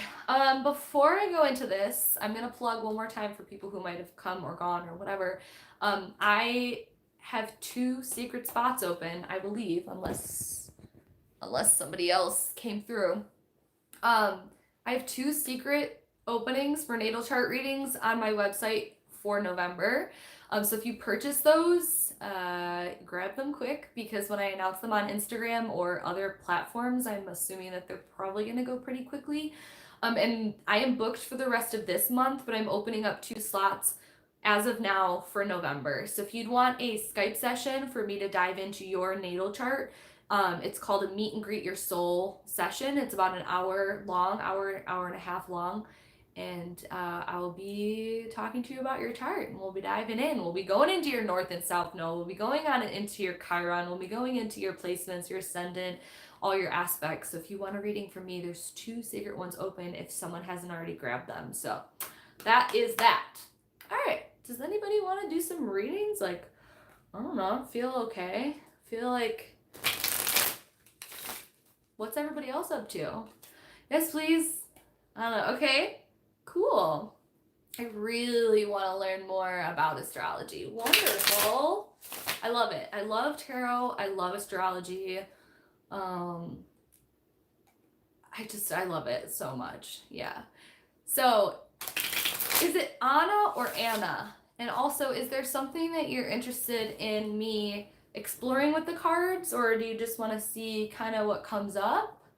Okay, I have Anna, Mick, and Luna, and Laura. Please remember that, because almost always I'm forgetting and missing. Right now I have 4. I don't know if I'll do more than that, but you can write if you... Anna? I think I said Anna. Okay. Anna, are you wanting to look into just general energies, or is there something, you have a question? Do you have something that you would like me to focus on? Or do you just want to see what comes up? Love. Whatever you want.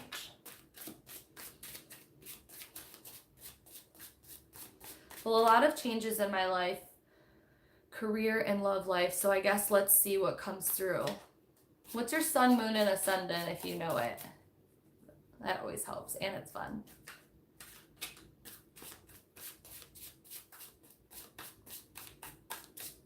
A lot of changes, career, love, life.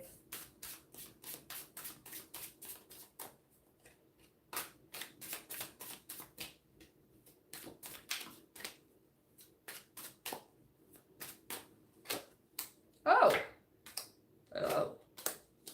Oh. Well, we have some really big cards here, girl. Of course there's big changes going on. I got the 3 of Swords, the 10 of Pentacles, and the Sun card. So I feel like Sun, Scorpio, Ascendant, Gemini, Moon, and Taurus. Oh, hey there, Taurus Moon. What up, girl? Hi, how are you? So, okay, I don't know if this change to your love life was an ending of a relationship, But if there wasn't an ending that occurred, there definitely was heartache involved with this Three of Swords. There's definitely things that made us feel like we were wounded in some sense. But it almost feels like I can't even like. It almost feels like with this, it was followed up so abruptly and so heavily with like abundance and happiness and family and wealth and abundance. No, it's not ending, but it's becoming long distance. Okay. I feel like this is actually for the better, even though it feels really painful. It feels like a separation. It feels like a heartbreak. So it's like I didn't know if this was ending necessarily because it was so quickly followed up between the 10 of Pentacles and the Sun, which is like, okay, this is good for all, this is community based, or this is like, abundance in multiple areas of my life and multiple people. This is like the good of all and everything working out abundantly and financially. Why is it long distance? Because I see this as actually really a good decision, even though it feels like you're being stabbed in your heartache, because that's really difficult to go into a long distance relationship. But is it because it's for the best? Is there a job situation involved in which it's going to help elevate? Is it because of work? I mean, that's like a lot of the reasons why relationships become long term. But I see money as a factor of this, but it's a positive aspect. It's a positive reason for this. And I do see that this is actually going to bring forth a lot of happiness in, but this is like, I don't want to, this feels awful. This is horrible. But I do see that this is like happening for very abundant and happy reasons, even though it might not feel like it. Any more information here that you want to? I know it's kind of hard when I do these live streams. I have to stay and work here, and it just doesn't make sense for her to move right now. Okay, I'm like, let me read that again. I have to stay and work here, and it doesn't make sense for her to move right now. So she's the one that's moving, and you're staying here. You're not able to type fast enough for me, so I'm like, let me just get. Oh, cool. Yeah. Okay. I pulled the Empress, which very much feels like the feminine energy of like connecting to her. And then I pulled the Three of Wands reversed, which is very much like, okay, I have this decision. I feel like I want to stay. I want to go. She wants to stay. I want to go. But it's not, that it's not a good decision. That even though you're like still, I feel like there's something inside of you that's still like, but what if we just did this? Like, but what if we changed the circumstance? Like, even though it doesn't make sense, what if we did this? But that that's not really what's going to play out. It's just kind of this give and take of like, are we making the right decision? Like, should I stay? Should I go? Should you stay? Should you go? Like, it's very much like, that's very much the decision with this that I'm feeling with the Empress, everything, because that heartbreak or like that separation that like, we live in two different countries, but for the summer we lived in her country. Now I have to be here in Serbia and work, and she just can't come at the moment. I hope that makes sense. It does make sense. Definitely that's the feeling that I get. And then with the Page of Cups reversed, it almost feels like you guys are going to have to start over again. Like, it almost feels like emotionally and relationship wise that you're starting from ground zero, that all of the love and the connection that you've just made is pouring out into the ground. And even though you know that it's not over, it feels as if it's starting again. It almost feels like it's like, back to like the beginning of this. And I don't necessarily see that as a bad thing. Even though it feels like it, because I definitely see this as being the best option, and you're making like the best and logical option for this, even though it feels a little unsettling. Like, this is definitely unsettling of like, okay, did we make the right decision? There's choices and there's movements and there's like a fork in the road that had to happen. And it feels, this to me feels like we started. Like, it's not that it's separated, it's not that it's over, it's like that it feels like we're starting again, and it feels a little bit like wringing out a towel of love that you're just like, ah, man, like, okay, like we can do this, we can keep this together, but like we're back to where we were before and it doesn't feel like we want to be here. I'm gonna throw 3 more cards.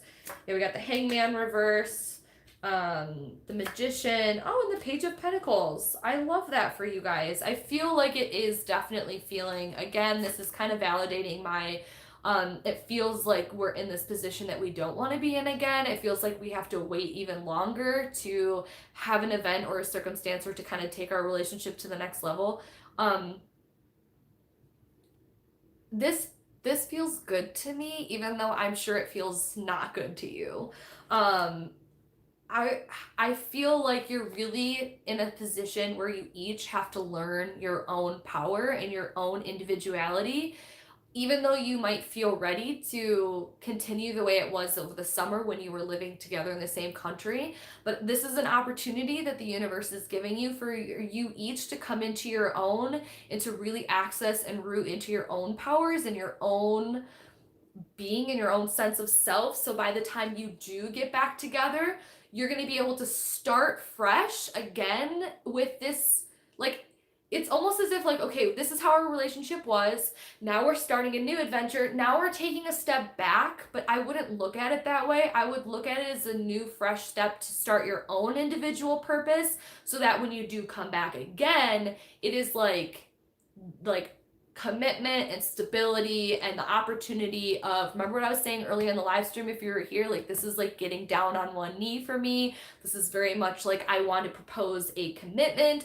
And I feel like maybe you two individually might feel ready, but there's more work and power to access with this Magician card. Keep your communications clear and strong and your intentions truthful and honest. And if you guys can make it through this, it could bring about very, very fruitful commitment and stability, and I see both being very successful in this relationship, like success on a literal sense with money, with this 10 of Pentacles coming up, like, and then the Sun card and the Page of Pentacles. Like I definitely see, like, you don't view this as a step back. Don't view this as like we're starting over again and we don't want to be in this position, but even though we know this is the best for us, try and see it as an opportunity to level up your own self and being who you are and accessing all those magician tools. But make sure you guys are communicating clearly and staying consistent on that, because that is long distance. Like, you have to make sure you communicate and you guys will be good to go. That's a hard thing to do. I'm really sorry, but it doesn't feel bad. It feels hard with that 3 of Swords. Like, it really I'm trying to be positive, even though I can be a Page of Cups reversed. Yeah, like, oh, woe is me. We're starting back over. Everything was so amazing, and now we're separating. Like, if you can get out of that mindset, well, feel your feelings. But like, if you can get out of that mindset and be like, okay, this is our last like journey to really like level up and spend our own individual time, like really accessing like, who am I? What do I want? Like, yes, I have this amazing relationship that feels good and this is what I want, but like really feel it and access all that power so that when you come together, it is like, this is it now. Like, this is it. You know, me and you, this is it. This feels like a good reading, even though it's a very uncomfy feeling and energetically to kind of go through. It feels good. So I feel good about it. You can do it. You can do it. All right, who is next? Who did I say was next? Somebody help me out here. Okay, cool. Mick, thank you so much, Mick W. Mick, are you still there? Do you want a card reading? Oh, Luna? Oh, shit. Okay, well, Luna, I'm gonna do Luna because she was like, I think hold on, wait a minute. Okay, Luna, Sun, Cancer, Moon, Taurus. I'm just gonna do, was just putting it up for her to make it easier. Okay. I'm gonna read for Luna, and then I'll read for Mick after, because Mick isn't answering right now, and I'll just do it like that. Luna, Cancer, Sun, Moon, Taurus. Hey, Taurus Moon, what's up? Hi, how are ya? Rising Capricorn. Y'all, I'm getting so much Capricorn placement in my natal chart readings. Just general energy for the month, please. Cancer Sun, Taurus Moon, and Capricorn Rising. Right now, I can tell you, Luna, you are having a big, like, it is no surprise to me right now that you are like feeling like you needed to uncloset yourself with your practice and with your orientation and all of that stuff, because you have Saturn and Pluto transiting your ascendant right now, and I can't see your chart, so I don't know what other planets you might have stashed conjuncting that right now. But everybody who has big Saturn or big Capricorn placements are going through very deep, intense transformation work with Pluto and Saturn. And your ascendant is your visibility and the way that you like to present yourself to the world. And with that definitely comes across when you have Pluto transiting your ascendant and Saturn transiting your ascendant. It's like, it's like, let's grow up and let's bring out our shadow and let's be a grown up and let's transform. Like it is big energies right now for you, and I'm proud of you. And I would have.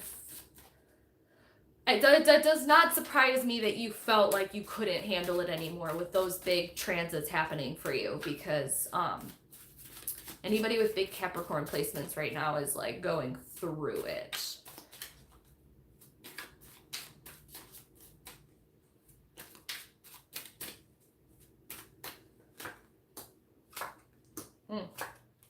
Oh, interesting. Got two of the same cards I got for Anna. Yup, I was just putting it up. Okay, for you already read that. Okay. The first one we got is the Nine of Cups, which is really interesting. I like that you are happy and grateful for finally being able to count your blessings and to see them and to kind of lay them out. I know that this caused a lot of issues that you said with your mom, and probably with, ripple effect with other people in your life. But at the end of the day, it is a gratitude moment for yourself to be proud and to be happy of finally being able to kind of like say, like, this is me, this is what, like, this is who I am. And being able to have all of those cups and those blessings out on that table for anyone to just walk past and kind of like look at is a big deal. And I do feel a sense of pride and like happiness over the blessings that have come out of this situation, even though this is something that is really hard. And we talked about it a little bit. This is almost like, these cards to me are almost like a little bit like, duh, that's very validating. Yep, going through a huge transformation. I feel like Spirit is talking to me a lot right now. I'm going to pull 3 more cards after this, but like this right now here is definitely just validating the situation that you already told me. I'm feeling a little bit of like, with this 3 of Swords reverse, it's almost like the situation with your mom and the disconnect of that relationship. I'm going to tell you that it might get harder before it gets better. And I feel like that's because we've kind of shielded ourselves from fully feeling all of it yet. Or there's like, it almost feels like there might be a little bit more prying open to the wound of that disconnect sooner than later. And I feel like it's almost because it was a really difficult thing to feel all at once, and to just like to be expressing ourselves and having the gratitude and putting our full authentic self and being prideful and proud of it, and gratitude, all of that. And then with the the disconnect with that relationship, I was saying, like, look, we got these 2 cards again after shuffling. But this feels almost like, okay, we will have to do more work on this, but right now we're just trying to get by with how we feel right now, and just trying to like, let's just do what we can and get by how we can get by, and feel the feelings in as much as we feel comfortable to feel our feelings. But I can tell you that this isn't over, and I can tell you that this might get a little bit more intense before it feels better. But I guess go at the pace that you feel comfortable with, and don't allow anybody else to come into your space, into your heart and your energy when you don't feel comfortable with it. Don't let other people come in and influence you on the decisions that you've made when you feel like you're too fragile for it. So just take care of your heart, and know that it is something that is, it's not just like over and done, wipe your hands clean. And I think that you know that, but make sure that you're dealing with it energetically when you're ready to.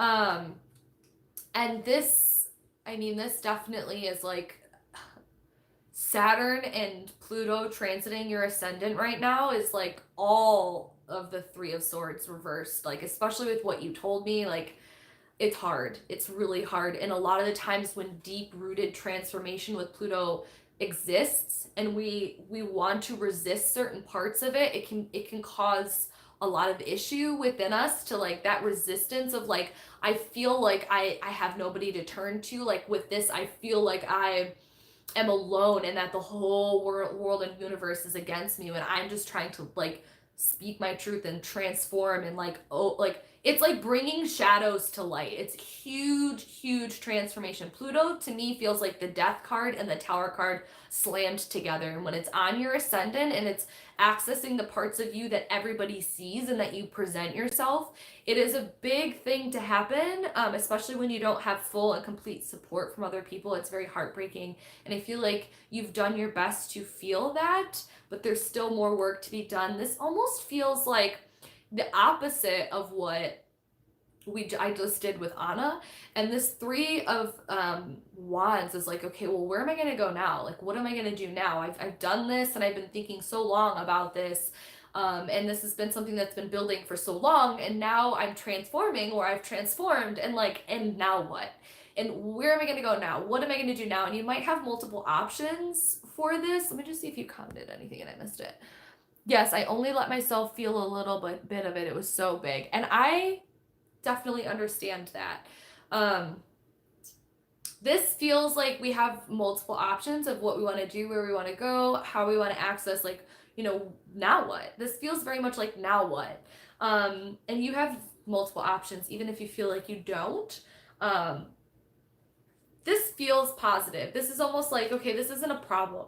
Excuse me. This isn't a problem that we're like, now what? But it does feel a little unsettling out after we've come out of this like shaken rubble death tower moment of like Pluto and Saturn, like transits, like that's huge. And then to be like, okay, I have all the options in the world, like now what? Even though you're like, now what? It's more like, okay, like now what? Like it's still like you're shaken, you're fragile. Yeah, you definitely feel alone. I got the Five of Pentacles, the Queen of Wands. Okay, accessing your power and new and opportunities.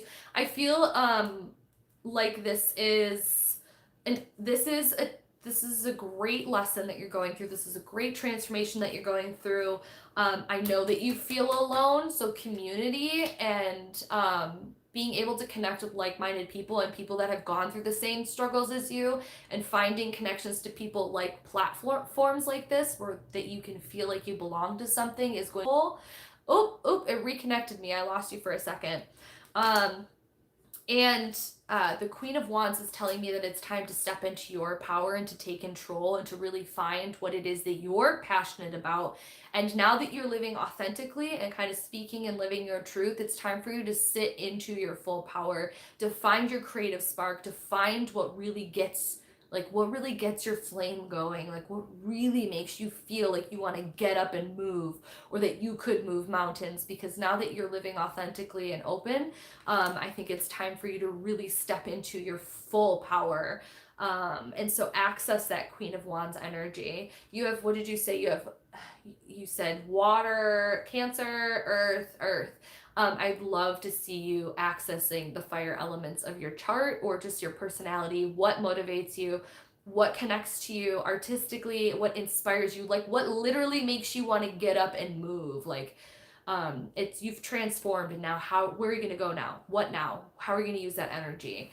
And then the last thing is I see a lot of good opportunities coming to you with ideas and inspiration. So once you unlock that, it's going to help you along the way with connecting to you know, creatively accessing your true self with the Queen of Wands. I see this as like, I feel like I need to give you a gold star and a really extra good pat on the back, because these energies are very, you know, it's a big thing that you're going through, and I see that more astrologically than in the cards, but I can feel the weight of the reversal of the Three of Swords and that Five of Pentacles, even, of feeling like I have nowhere to turn to. I feel like I have nobody that understands or that is there for me. And so I want you to make sure that you're finding outlets in which you can connect to like-minded people. But I'm really proud of you. It's a hard thing to do, and you're going through big, hard transits right now, astrologically.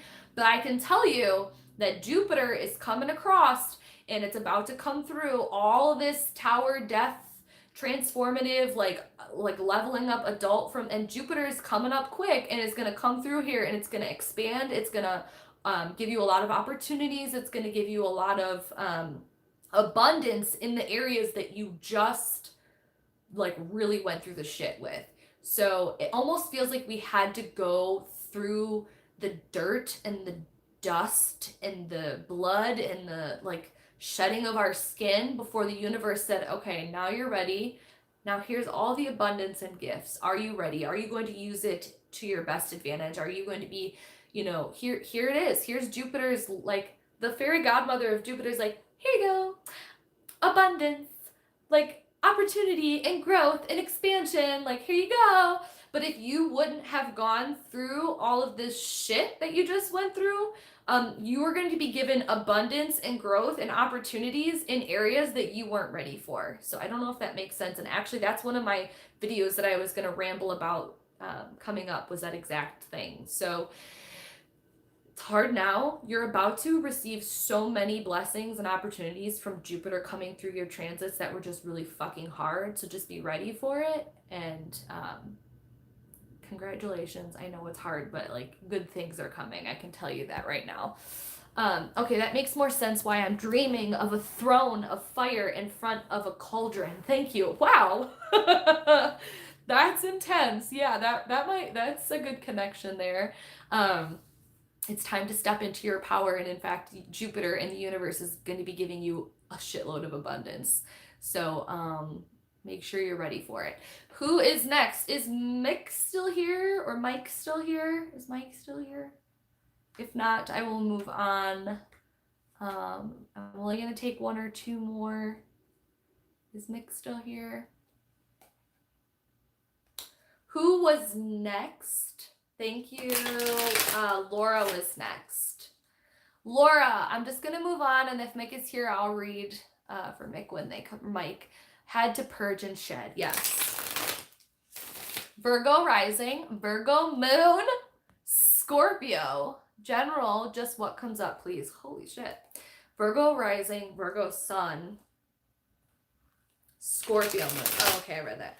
Virgo sun and rising, and Scorpio moon. Okay.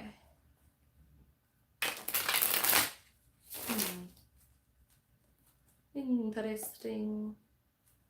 Luna, you would be a good candidate for a natal chart reading, my love. You got big things going on right now.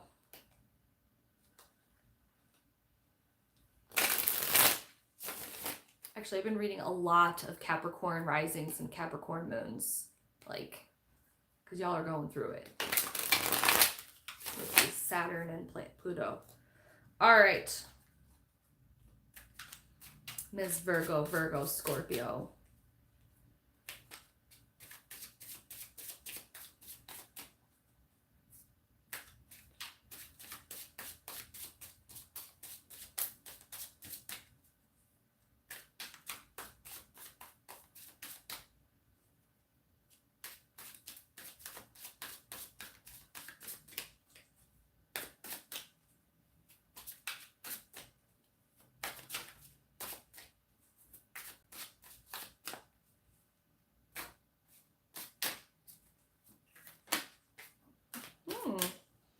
All right, I like that. I got the Queen of Cups that fell out for you.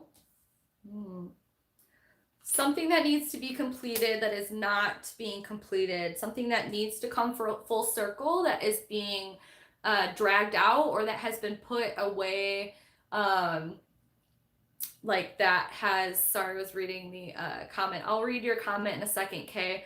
I got the World card reversed and I got the Four of Pentacles. Okay. I feel like there's a project that we have been holding on to that needs to be let go of or that needs to be completed. This is something that is going to directly reflect your emotional state and your intuitive state. This is something that feels like it's kind of holding us back a little bit emotionally because we haven't been able to let it go. So I got the World card reversed and it almost feels like, okay, there's a cycle that has come. It's like come and gone and it's like ready to like, it's like no longer serving us, or it's time to come back to this project. It feels very much when I'm calling it a project because it's weighted with the Four of Pentacles, and it feels like we're like holding on to this and we need to release it, or we need to come back to it and see it to full completion. This could be like an actual project or something that was very much tied to something that's connecting to us emotionally, or spirit wise or intuitively. I'm seeing this Queen of Cups connecting a lot to your Scorpio moon. But I also got the Page of Wands here. I don't know if this is concerning somebody else. This feels like it's detached from this. Not that it's not one and the same here, but it almost feels like here's you and here's the situation, and then I have this Page of Wands over here. So this almost feels like a younger, more like, it almost feels like it's somebody that like kind of says like, hey, are you gonna do this? Like, hey, what about this? Like, hey, weren't you doing this? Like, it's almost that energy of like the person that's like trying to motivate you, or that's been trying to like kind of bring this up, like, hey, what are you doing here? And you're kind of like, yeah. Like there seems to be something, whether it's a literal project or something that feels as though needed to come to completion, that has been kind of like neglected or pushed back. And that it's like we're holding on to it. I don't know why you're holding on to it. Maybe it's just like we feel like the pressure of like, okay, I said I would do this and now I'm not, or like it's really hard for me to let go of this, because maybe it's like scary or tied to something that's like insecurities. I don't know if you've been like, I'm looking for direction here. I can keep pulling cards, but I'm trying to, Laura, are you there?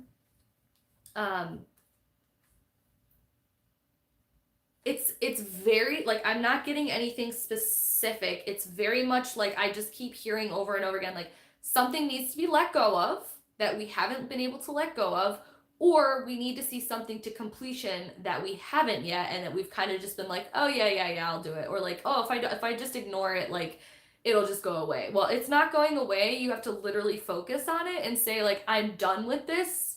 I'm no longer going to be working on this, or I'm no longer going to be doing this, so I let it go. I'm not even sure myself of what the situation is. Okay, that's fine, Laura. Let me pull some more cards here. Yeah, I got, okay. I got the Eight of Cups, girl, and I got the Two of Swords.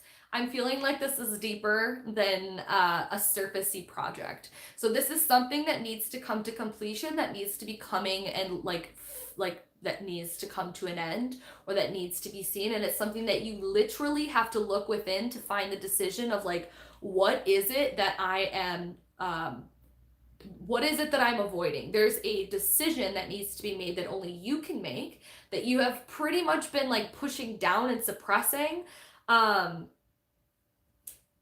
Two of Swords to me is like, okay, I need to be doing this, or I need to be doing this. Like my life, like I've been kind of living like, I've been kind of coasting on like not making a decision on this, or like I know, and a lot of the times the Two of Swords to me feels a lot heavier than it's given credit for, especially when paired with the Eight of Cups. Emotionally, we literally need to disconnect from something and walk away, and like it needs to go. Like it needs to go.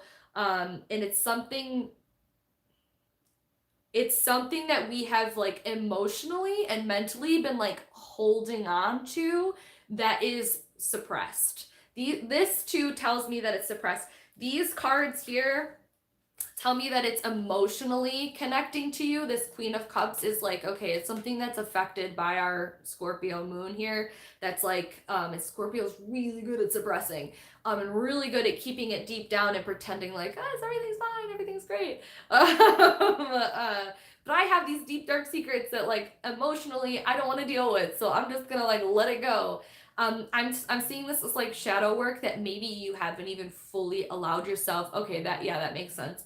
Okay, this is still a little bit of a mystery over here, this Page of Wands. I don't know if you have children or if you have somebody that is kind of like of a more naive or younger energy that is like, this feels like maybe this is even just the universe coming at you as like a, I've been really feeling drawn to shadow work right now. Well, let me tell you that if you don't know what this is yet, this is something that's going to be drawn out very intensely when you do shadow work. So if you're drawn to do shadow work, I encourage that. However, when you start breaking into your shadow work, just know that shadow work is not for the faint of heart, and that it is something that we all need to be accessing and that we all need to be kind of working with.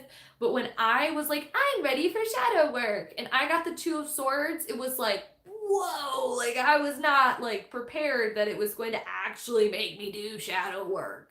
Do you know what I'm saying? Like I was like, I want to do shadow work. And then when I was like, the universe and like myself was looking into it, I was like, wait, no, I changed my mind. But once you've uncovered that truth, once you've blindfolded yourself and gone withinward and actually seen what choices you have been neglecting to make, what things you have not been like, what are you holding on to that needs to either be let go of or that needs to come to full completion? When you see this, it's going to emotionally really pull some things out to you, but it's something that needs to happen. And I'm still very confused over here what this is. But then we got the 10 of Pentacles reversed. Again, I'm seeing this as something that like there's a decision that has been made subconsciously for you that has been pushing and suppressing some sort of something, trauma, shadow work that needs to be accessed and that you need to pull up, because there's decisions that need to be made, there's things that need to be let go of that's actually been slowly blocking your way into abundance and to manifesting things that you've been trying to manifest. It's almost like you have become your own worst roadblock in certain things. Like if there's something in your life that's going like, I can't get this, like why isn't this happening, why isn't this happening, I've been wanting this, I've been trying for this, I've been fighting for this. The shadow work that needs to be done is correlating directly to that, because it is blocking the opportunities for those manifestations and those things that you're trying to bring forth and to cultivate. That is going to shine light and to illuminate on that area of your life. I'm just gonna throw like one or two more for you here. Okay. I got the Seven of Cups reversed, I got the Hanged Man, and I got the Chariot. I feel like this isn't something that's going to happen very quickly for you. However, when it does, when you do learn to access it, when you do feel ready to uncover it, when you do come to that decision where you're like, okay, what am I looking at? What am I doing? Like what is it that's holding me back? Like when you finally do learn to get a new perspective on things, when you finally do learn how to access those parts that you've been suppressing, and you learn how to uncover that, I feel like it's going to completely like catapult you forward. Like all these things that you've been getting in your way of, when you do learn, it's gonna be a lot. And it doesn't have to be scary. It doesn't have to be like painful. But anytime we look into shadow work, or anytime we look into the parts of ourselves that we suppressed and that we have a hard time letting go of, it's not like easy either, but you don't have to make it hard. But I do feel like being able to navigate exactly what it is and pinpoint it, I might want to suggest therapy for you, because somebody on the other end is going to help you to kind of, like I said earlier, like find your focus on what it is that we're trying to access. Because in the end, when we finally do realize and kind of connect to what this is, I feel like the universe is finally gonna go, here's your golden ticket, here you go, and you're just gonna be like shot and catapulted through and forward towards achieving all of these things that you've been blocking yourself from, and you don't even realize you've been blocking yourself from. I hope that makes sense.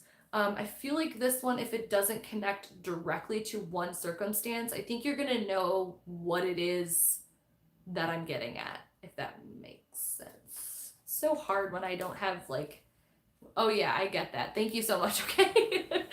It's so hard when it's like live stream because I feel like you guys want to just let me talk, but then also like once I get to a certain point, it's like, okay, like what do you got? Like what do you think? um I will, okay, let me go back up. Laura, I believe in you. I trust in you. Everybody needs to do shadow work. Everybody needs to access the things that are hard and that we suppress. But I feel like there's certain things that you've been wondering why it's not happening for you, or why like why you're not getting what you want, or why it's like it feels like it's like conditional. Like, okay, here's what I wanted, I'm getting it, but it also feels like it's like not fully what it could be. And it's a direct link to things that you've actually blocked yourself from. Anyways, good job, Laura. I have faith in you. You can do it. Kay says, Sammy, you are always wearing the most gorgeous jewelry. Do you get most of them from the Witch's Moon? I do. This is actually September's Witch's Bounty. I just did an unboxing and I'll be posting it this week. I'm very late with it, but this is probably one of the coolest pieces. And I will talk about that more in the video going up this week. I'm very, very grateful for them. But yes, this is from the Witch's Moon. I think somebody, Luna, I'll be going back soon too. Feel free to email me or contact me through PM, my Facebook. Okay. You guys are talking about a bunch of selves. Okay, Laura, thank you for letting me read for you. I think there was one other person and their name started with a P. I was seeing like things going very okay, I think I'm next. Is it Pressa? Pressa? I want to be able to say your name right. Pressa. Leo Sun, Gemini Moon, and Libra Rising. Oh, beauty. I love the insight. Yeah, that's not my real name though. Real name is Danny. Hey, Danny. I'm gonna call you Danny then. I love insight into my love life, please, particularly if my ex is going to reach out. Okay, so Libra Rising, Leo Sun, and Gemini Moon. Love life reading.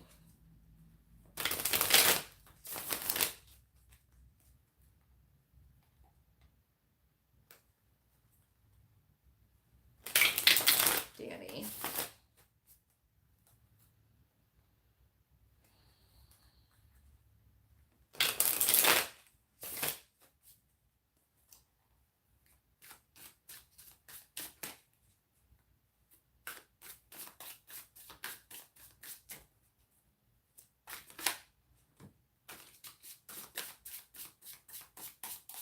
You gotta let that shit go. Like, I'm sorry. The death card reversed just fell out. I'm just gonna be pretty blunt about it. I'm not gonna beat around the bush. Like, why? Why do you want them to reach out? Why do you want them to reach out again? Like, it's time to let it go. Like, I'm sorry. Oh, we just had another one fall out here. What do we have? Oh, but you're bored. But you're like, but like, nothing has been as good as that. Like, so that's why you don't want to let go. It's like, okay, even though there's like new possibilities and new opportunities and new people presenting themselves to me, it's like, yeah, but that's not the same. Like, it's not what I wanted. I'm not getting what I wanted. It feels very much, I'm sorry, I'm gonna be a little harsh with you because I feel like the cards are like, just fucking tell it to her. Like, say it to Danny, right? Although I don't want to assume you're a girl or a boy, so I don't know. I'm sorry. Worst case closure, but we were together like a decade, so that's just really been hard. Yeah, exactly. No, it's fine. I needed harshness. Okay, Danny, listen, it's over. It needs to be over, and I'm sorry if that comes across harsh, because that's really fucking hard. A decade is a long time. But why are you wanting this person to come back? It ended for a reason, and I do believe sometimes things need to end and they can come back. But right now, it is over. You need to let that shit go. The death card reverse is telling me that like you're literally just standing on a battlefield of like rotting corpses, like wanting things to be resurrected. Like, the war is over. why are you standing with all the flies in this? And I know that's like literally the image that I'm getting, and it is even coming across harsher for me, but it's like, if I don't tell you this, like you are like wasting your energy and time right now. The death card reverse tells me it is time to let it go, and you're not ready to. And part of the reason is because like, oh shoot, I'll let that be down there. I'll go get it in a second. But like part of it is because you're like I'm like feeling like, oh woe is me. Like I don't want anything else. Like I didn't want this to happen. And if I did want it to happen, like nothing else feels as good as it did before. Like am I ever going to find what I want? Like I feel as though this is you just kind of being like, meh, fuck, I don't want to, like, can it just be like how it was before? Yep, you need to let go. You're also holding on to literally like gripping on and holding on to the idea of security that is no longer there for you anymore, and I'm sorry about that. I really am. However,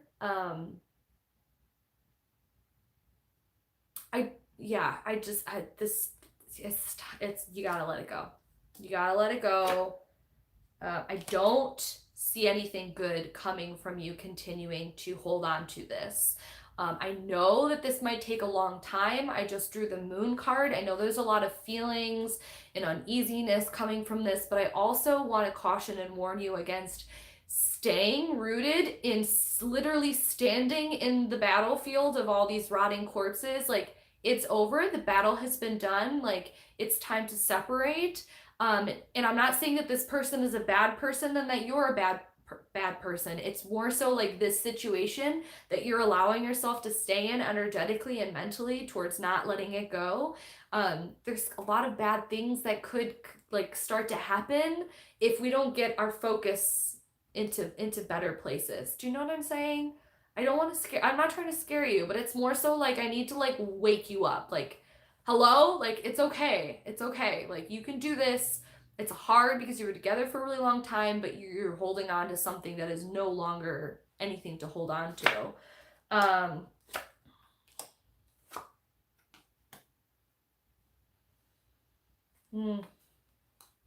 Yeah, this is like this is not. Can I ask you how it like how it didn't. I got Temperance reversed, I got Ace of Cups reversed, and I got Five of Wands. This almost feels a little bit like a puzzle piece as to what happened, but it also feels like a little puzzle piece as to what could happen from that moon card if we continue down this road of like, you know, are they going to come back? Is there hope? Like maybe, or like, did we make the right decision? Or like, does this person still have feeling? He just walked out and ghosted me, took all his stuff, and he lived with me for years. Shit.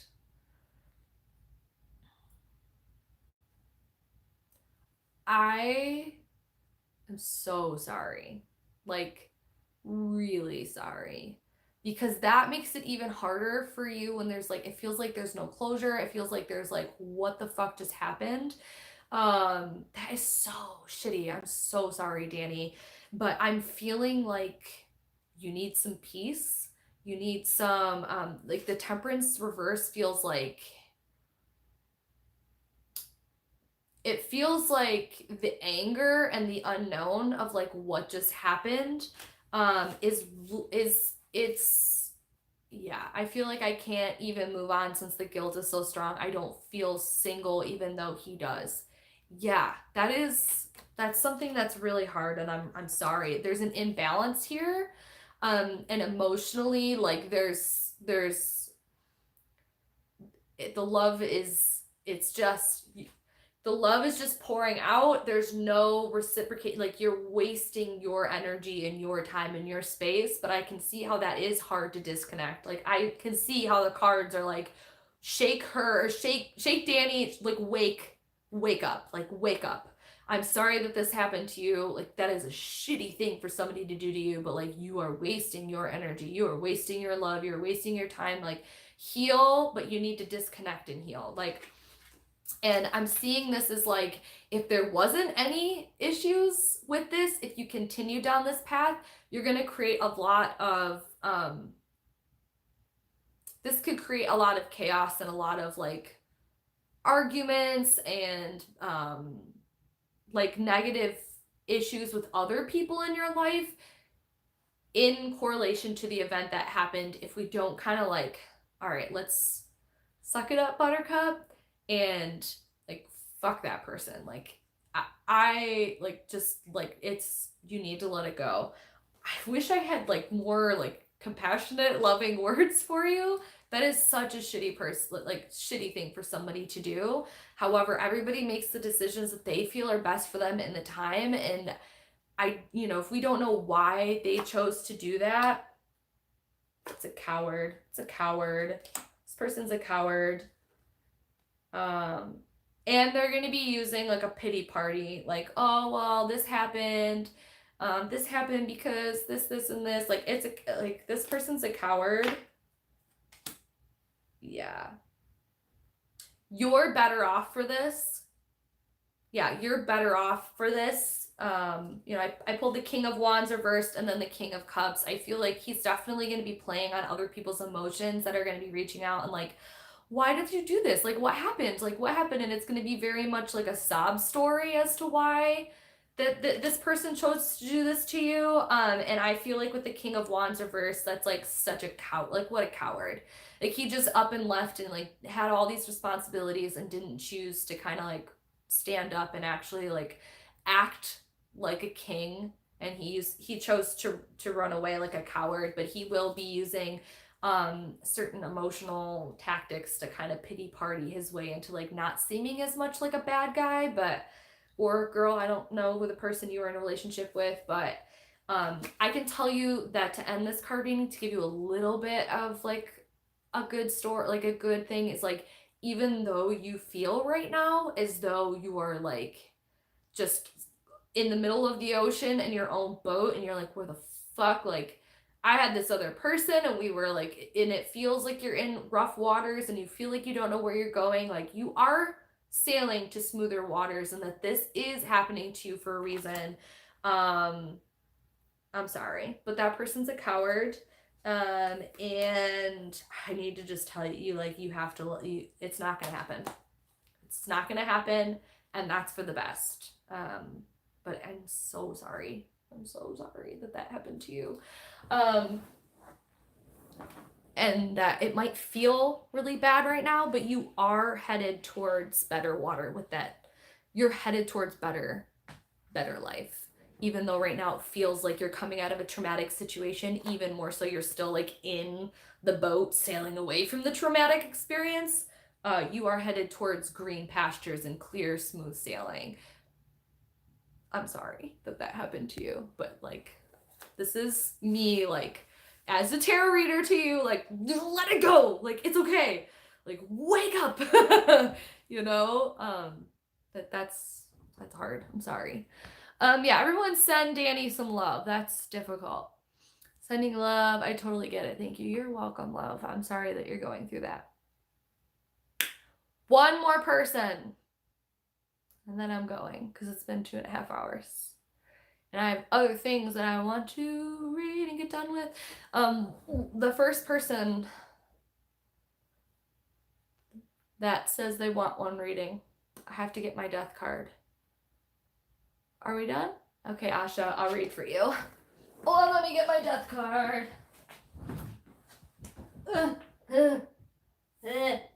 Not only did the death card fall out again, but like, Danny, that death card just hid. It just fucking hid underneath. Just hid underneath that, whatever this is, like this shelf thing. It was like, I don't want to. I don't want to let go. Let's run and hide. Like, it's the obvious thing to do energetically. The easy thing to do is just to like, yeah, the death card even itself tried to run and hide from me, but I won't let it do that. You can do it, Danny. All right, Asha. Nice people do not do that. You are better off. It's like coward was the word that came up, Jen, when I saw the King of Wands reversed and then the King of Cups. Like, what a pity party that person's trying to pull when they just did something really cowardly. Asha, Natasha, what's up, girl? What you doing? How are you? Like, hi, how are you? What are you wanting to look into? What do you want me to draw some cards about? Yeah, I'm looking for direction in my job.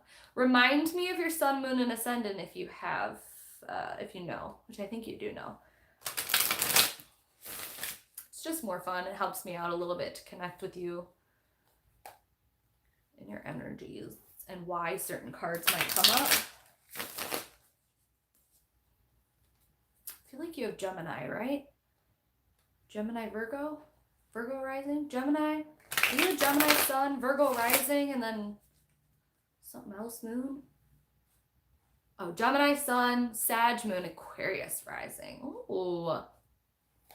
Aquarius rising. Sag moon. Did I read that right?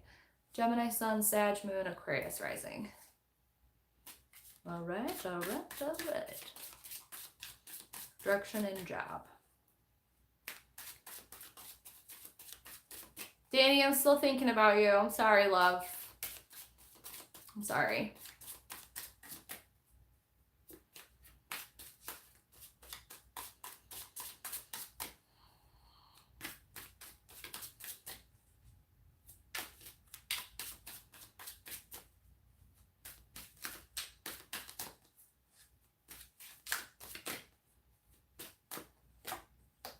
Oh, love that for you. What in the world are we getting the same damn cards for everybody for? What is going on? Oh. Wow. Well, I like this placement for you a lot better. I don't see cowardly energy. We got the King of Wands, but he is up right now. I don't know if this is like, okay, so when you say your direction with your job, are you talking like a muggle job? Are you talking a career? Because I kind of feel like you're talking about a job in which you just get a paycheck. Like, I don't feel like this is aligning with like what like you feel like your career, like what you want to do with your life is. And I say that because we got the Three of Swords again, in an upright version, and that was just not great, but not awful either. Three of Swords is hard no matter how you look at it. It's a heartache. It's like a feeling like we're being wounded. It feels as though we've been either betrayed, whether by ourselves or by somebody else. But then the Seven of Cups came up again.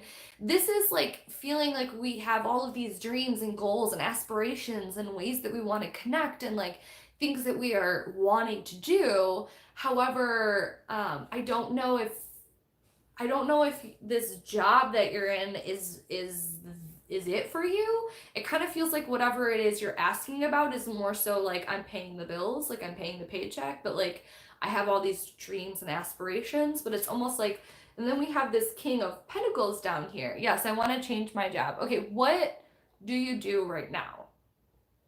It's clear that you want to disconnect and that you want to do something else with this. Like, it's very clear that you have these like goals and dreams and aspirations, but I don't know if you feel like it is secure or stable enough, or maybe that you have like the knowledge about, you're a dispatcher for a truck company. Okay. And you don't necessarily know what you want to do, but you know kind of what you want to do. You know like what areas that you're drawn to. You have goals and dreams and aspirations. It seems as though you have like an idea in your mind around what like your heartstrings are pulled to job-wise and career-wise, but it's almost as if like it almost feels as if like we don't know how to make money doing that, or that we feel like we don't know how to be like a boss status where we're like where it's actually going to be do we feel worthy enough to be able to kind of manifest this dreams and these goals. It feels very spirit based, so I don't know if it's something that you're trying to do in like this field, like you're literally trying to do what I'm doing, or if it has to do with something like a career, but you're like, how am I going to make money doing that? But it feels like you're good at your job. It's just I definitely don't see you being fulfilled by that. And in fact, it almost feels like it's breaking your heart every day. You have to go into work and do this, but you don't feel like you have any other options. You feel like you're just kind of like your head in the clouds when you're there. I don't know how to bring my goals into life. Yeah, I see that, love. You can do it. You can do it. Let's look more into it. Death. Okay, we need to let go. We're definitely scared and worried. Death card again. It's hard because I'm using like my legs as a table and it's not working out very well. Interesting. This is coming down to self-worth, which is pretty obvious when you feel like you don't know how to take your dreams into make it into a career. I'm going to say that this actually is going to manifest a little bit into some anxiety the longer that we put off at least trying to make big changes. A death needs to occur here, whether it's actually quitting your job and finding a different job for now that's still paying the bills. I don't see this as a good time for you to just jump into your dreams and goals.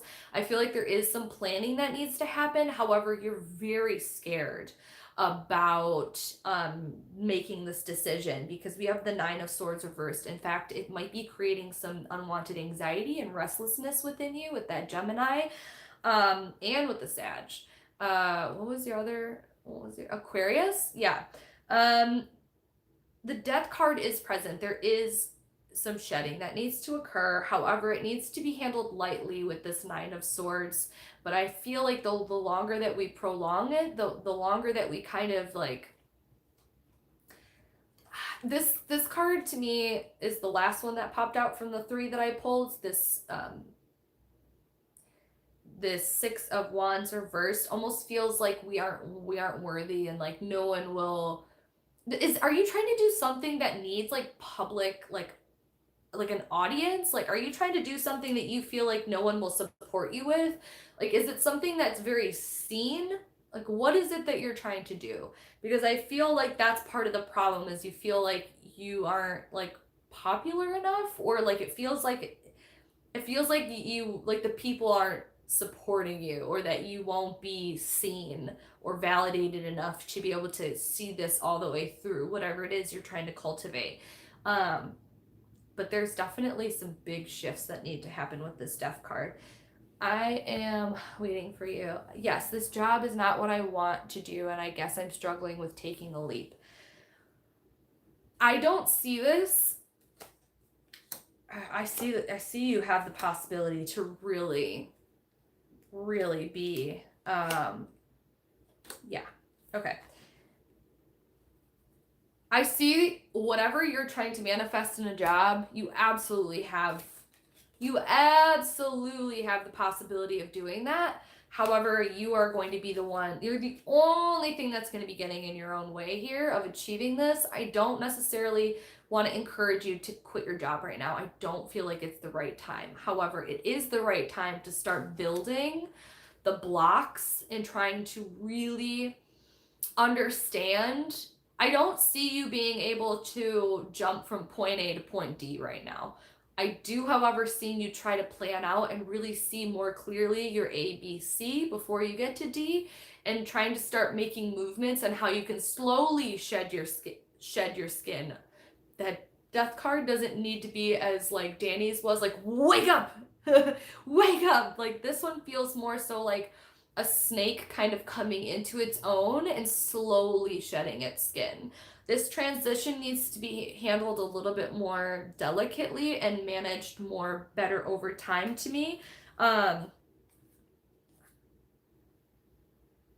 But I mean, you have boss bitch energy here. I don't necessarily, like, do you know what it is exactly that you're trying to jump off into? Or is that part of the problem is because you have multiple things with the Seven of Cups, but you just know that you don't like where you're at now and you want to go somewhere else? Is that kind of what's happening? Or do you have like, no, here's my plan, here's what I want to do, I just don't know how to get there?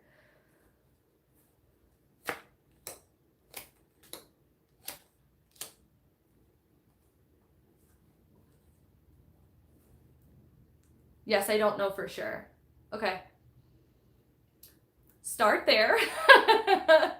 And you don't really need to be like sure of like one specific thing, but you definitely need direction. And that's part of the issue with Gemini, and I can vouch for that myself as well, especially with Sag, is I'm interested in a lot of things and I just know that I want to work for myself.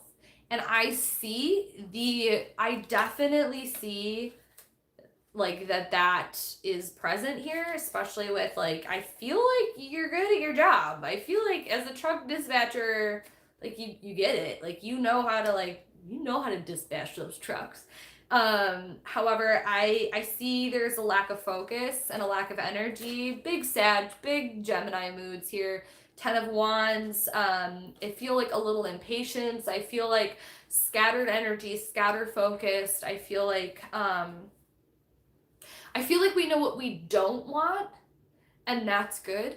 But knowing what we want and how to get from point A to point B, or point A to point D, as I put it before, is more like that's where you need to start focusing, because you're blocking your own way to get through the alphabet here by just having a little bit lack of focus.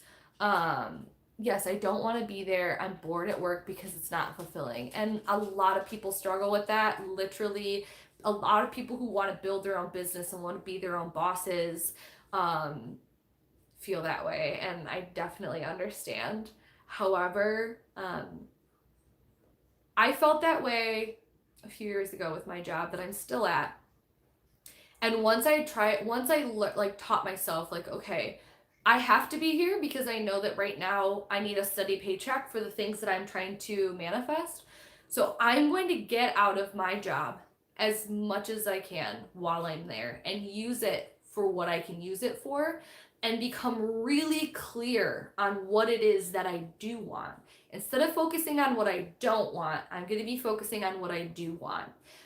There will be some shedding that needs to occur, but right now I feel like it's like we don't know where. It's like you're starting too many little different projects, you're starting too many different things. We feel like we've waited a really, really long time and like nothing's happening. But like I feel like we just need some focus.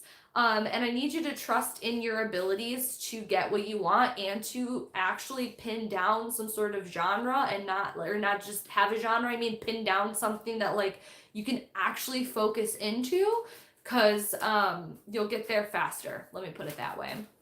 I'm gonna pull 3 more cards, then I'm gonna be done and let my dog out and go to the restroom. I want to give you one more bit. Okay, so my last little thing for you, Asha, is that this definitely feels like, should I stay, should I go? Again, we have 2 of Wands, we had 3 of Wands coming up before. This feels like literally at any moment you want to just quit, like walk out the doors of your job. Please don't do that.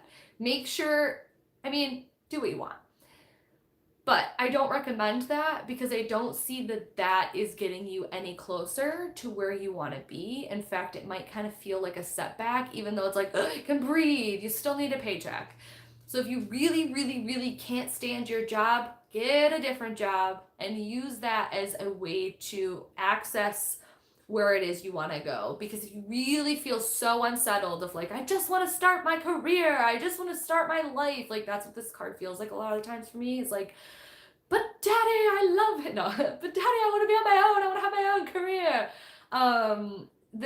This like, I'm gonna jump, like I'm gonna fucking jump off this cliff, like I need to go, like I need to move. But you know that like it's not a good time to do it, so don't jump into something that you're not ready for. However, if this job is literally sucking the life out of you, get a different job. Just go get a different job for now, and use that job, whatever you have, as a way to learn as much as you can on how, and really figure out where you're trying to go. I'm seeing a need to kind of fight for your right to party. Sorry, I had to. I need you to fight for your right to get what you want from the universe. I feel like you kind of are just like swimming along of like, I want this, I know what I don't want, here's this and this. Like, I need you to fight for what it is that you're looking for, because it's not just gonna happen. And I see that the universe is really gonna come at you in a way. When I say universe, I mean like literally like God or the world or energy or spirit, however that works for you. I use universe because I feel like it's a very um, easy to understand term. But what I mean by this is that you're being asked to step up and to show yourself, like, what do you want and how are you going to fight for it? Don't just make reckless decisions, you little Gemini, Sag, Aquarius. Don't just like make reckless decisions. However, when it's time to fight for what you want, whether it's the right to party or the right to get your dreams fulfilled, you need to make sure that your intentions are pure and that you have focus.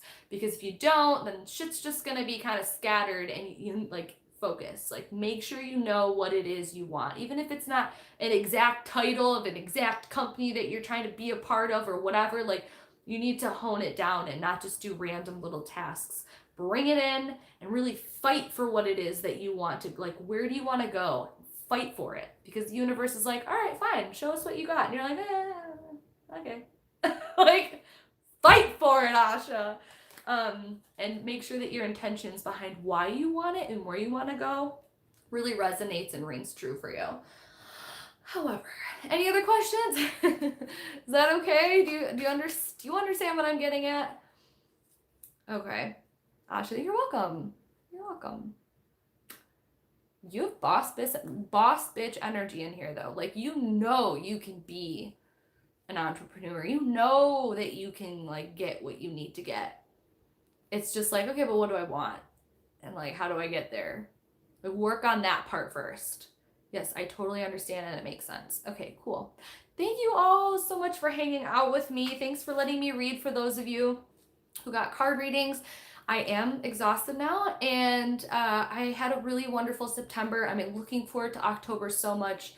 And I have some things. Please, for the people who want natal chart readings from me, there are 2 spots available right now. As of right now, for November readings. I am booked for the rest of the month, but I just secretly opened up 2 natal chart readings before I started this live. If they're not already booked, if it says sold out, 2 people already snapped them.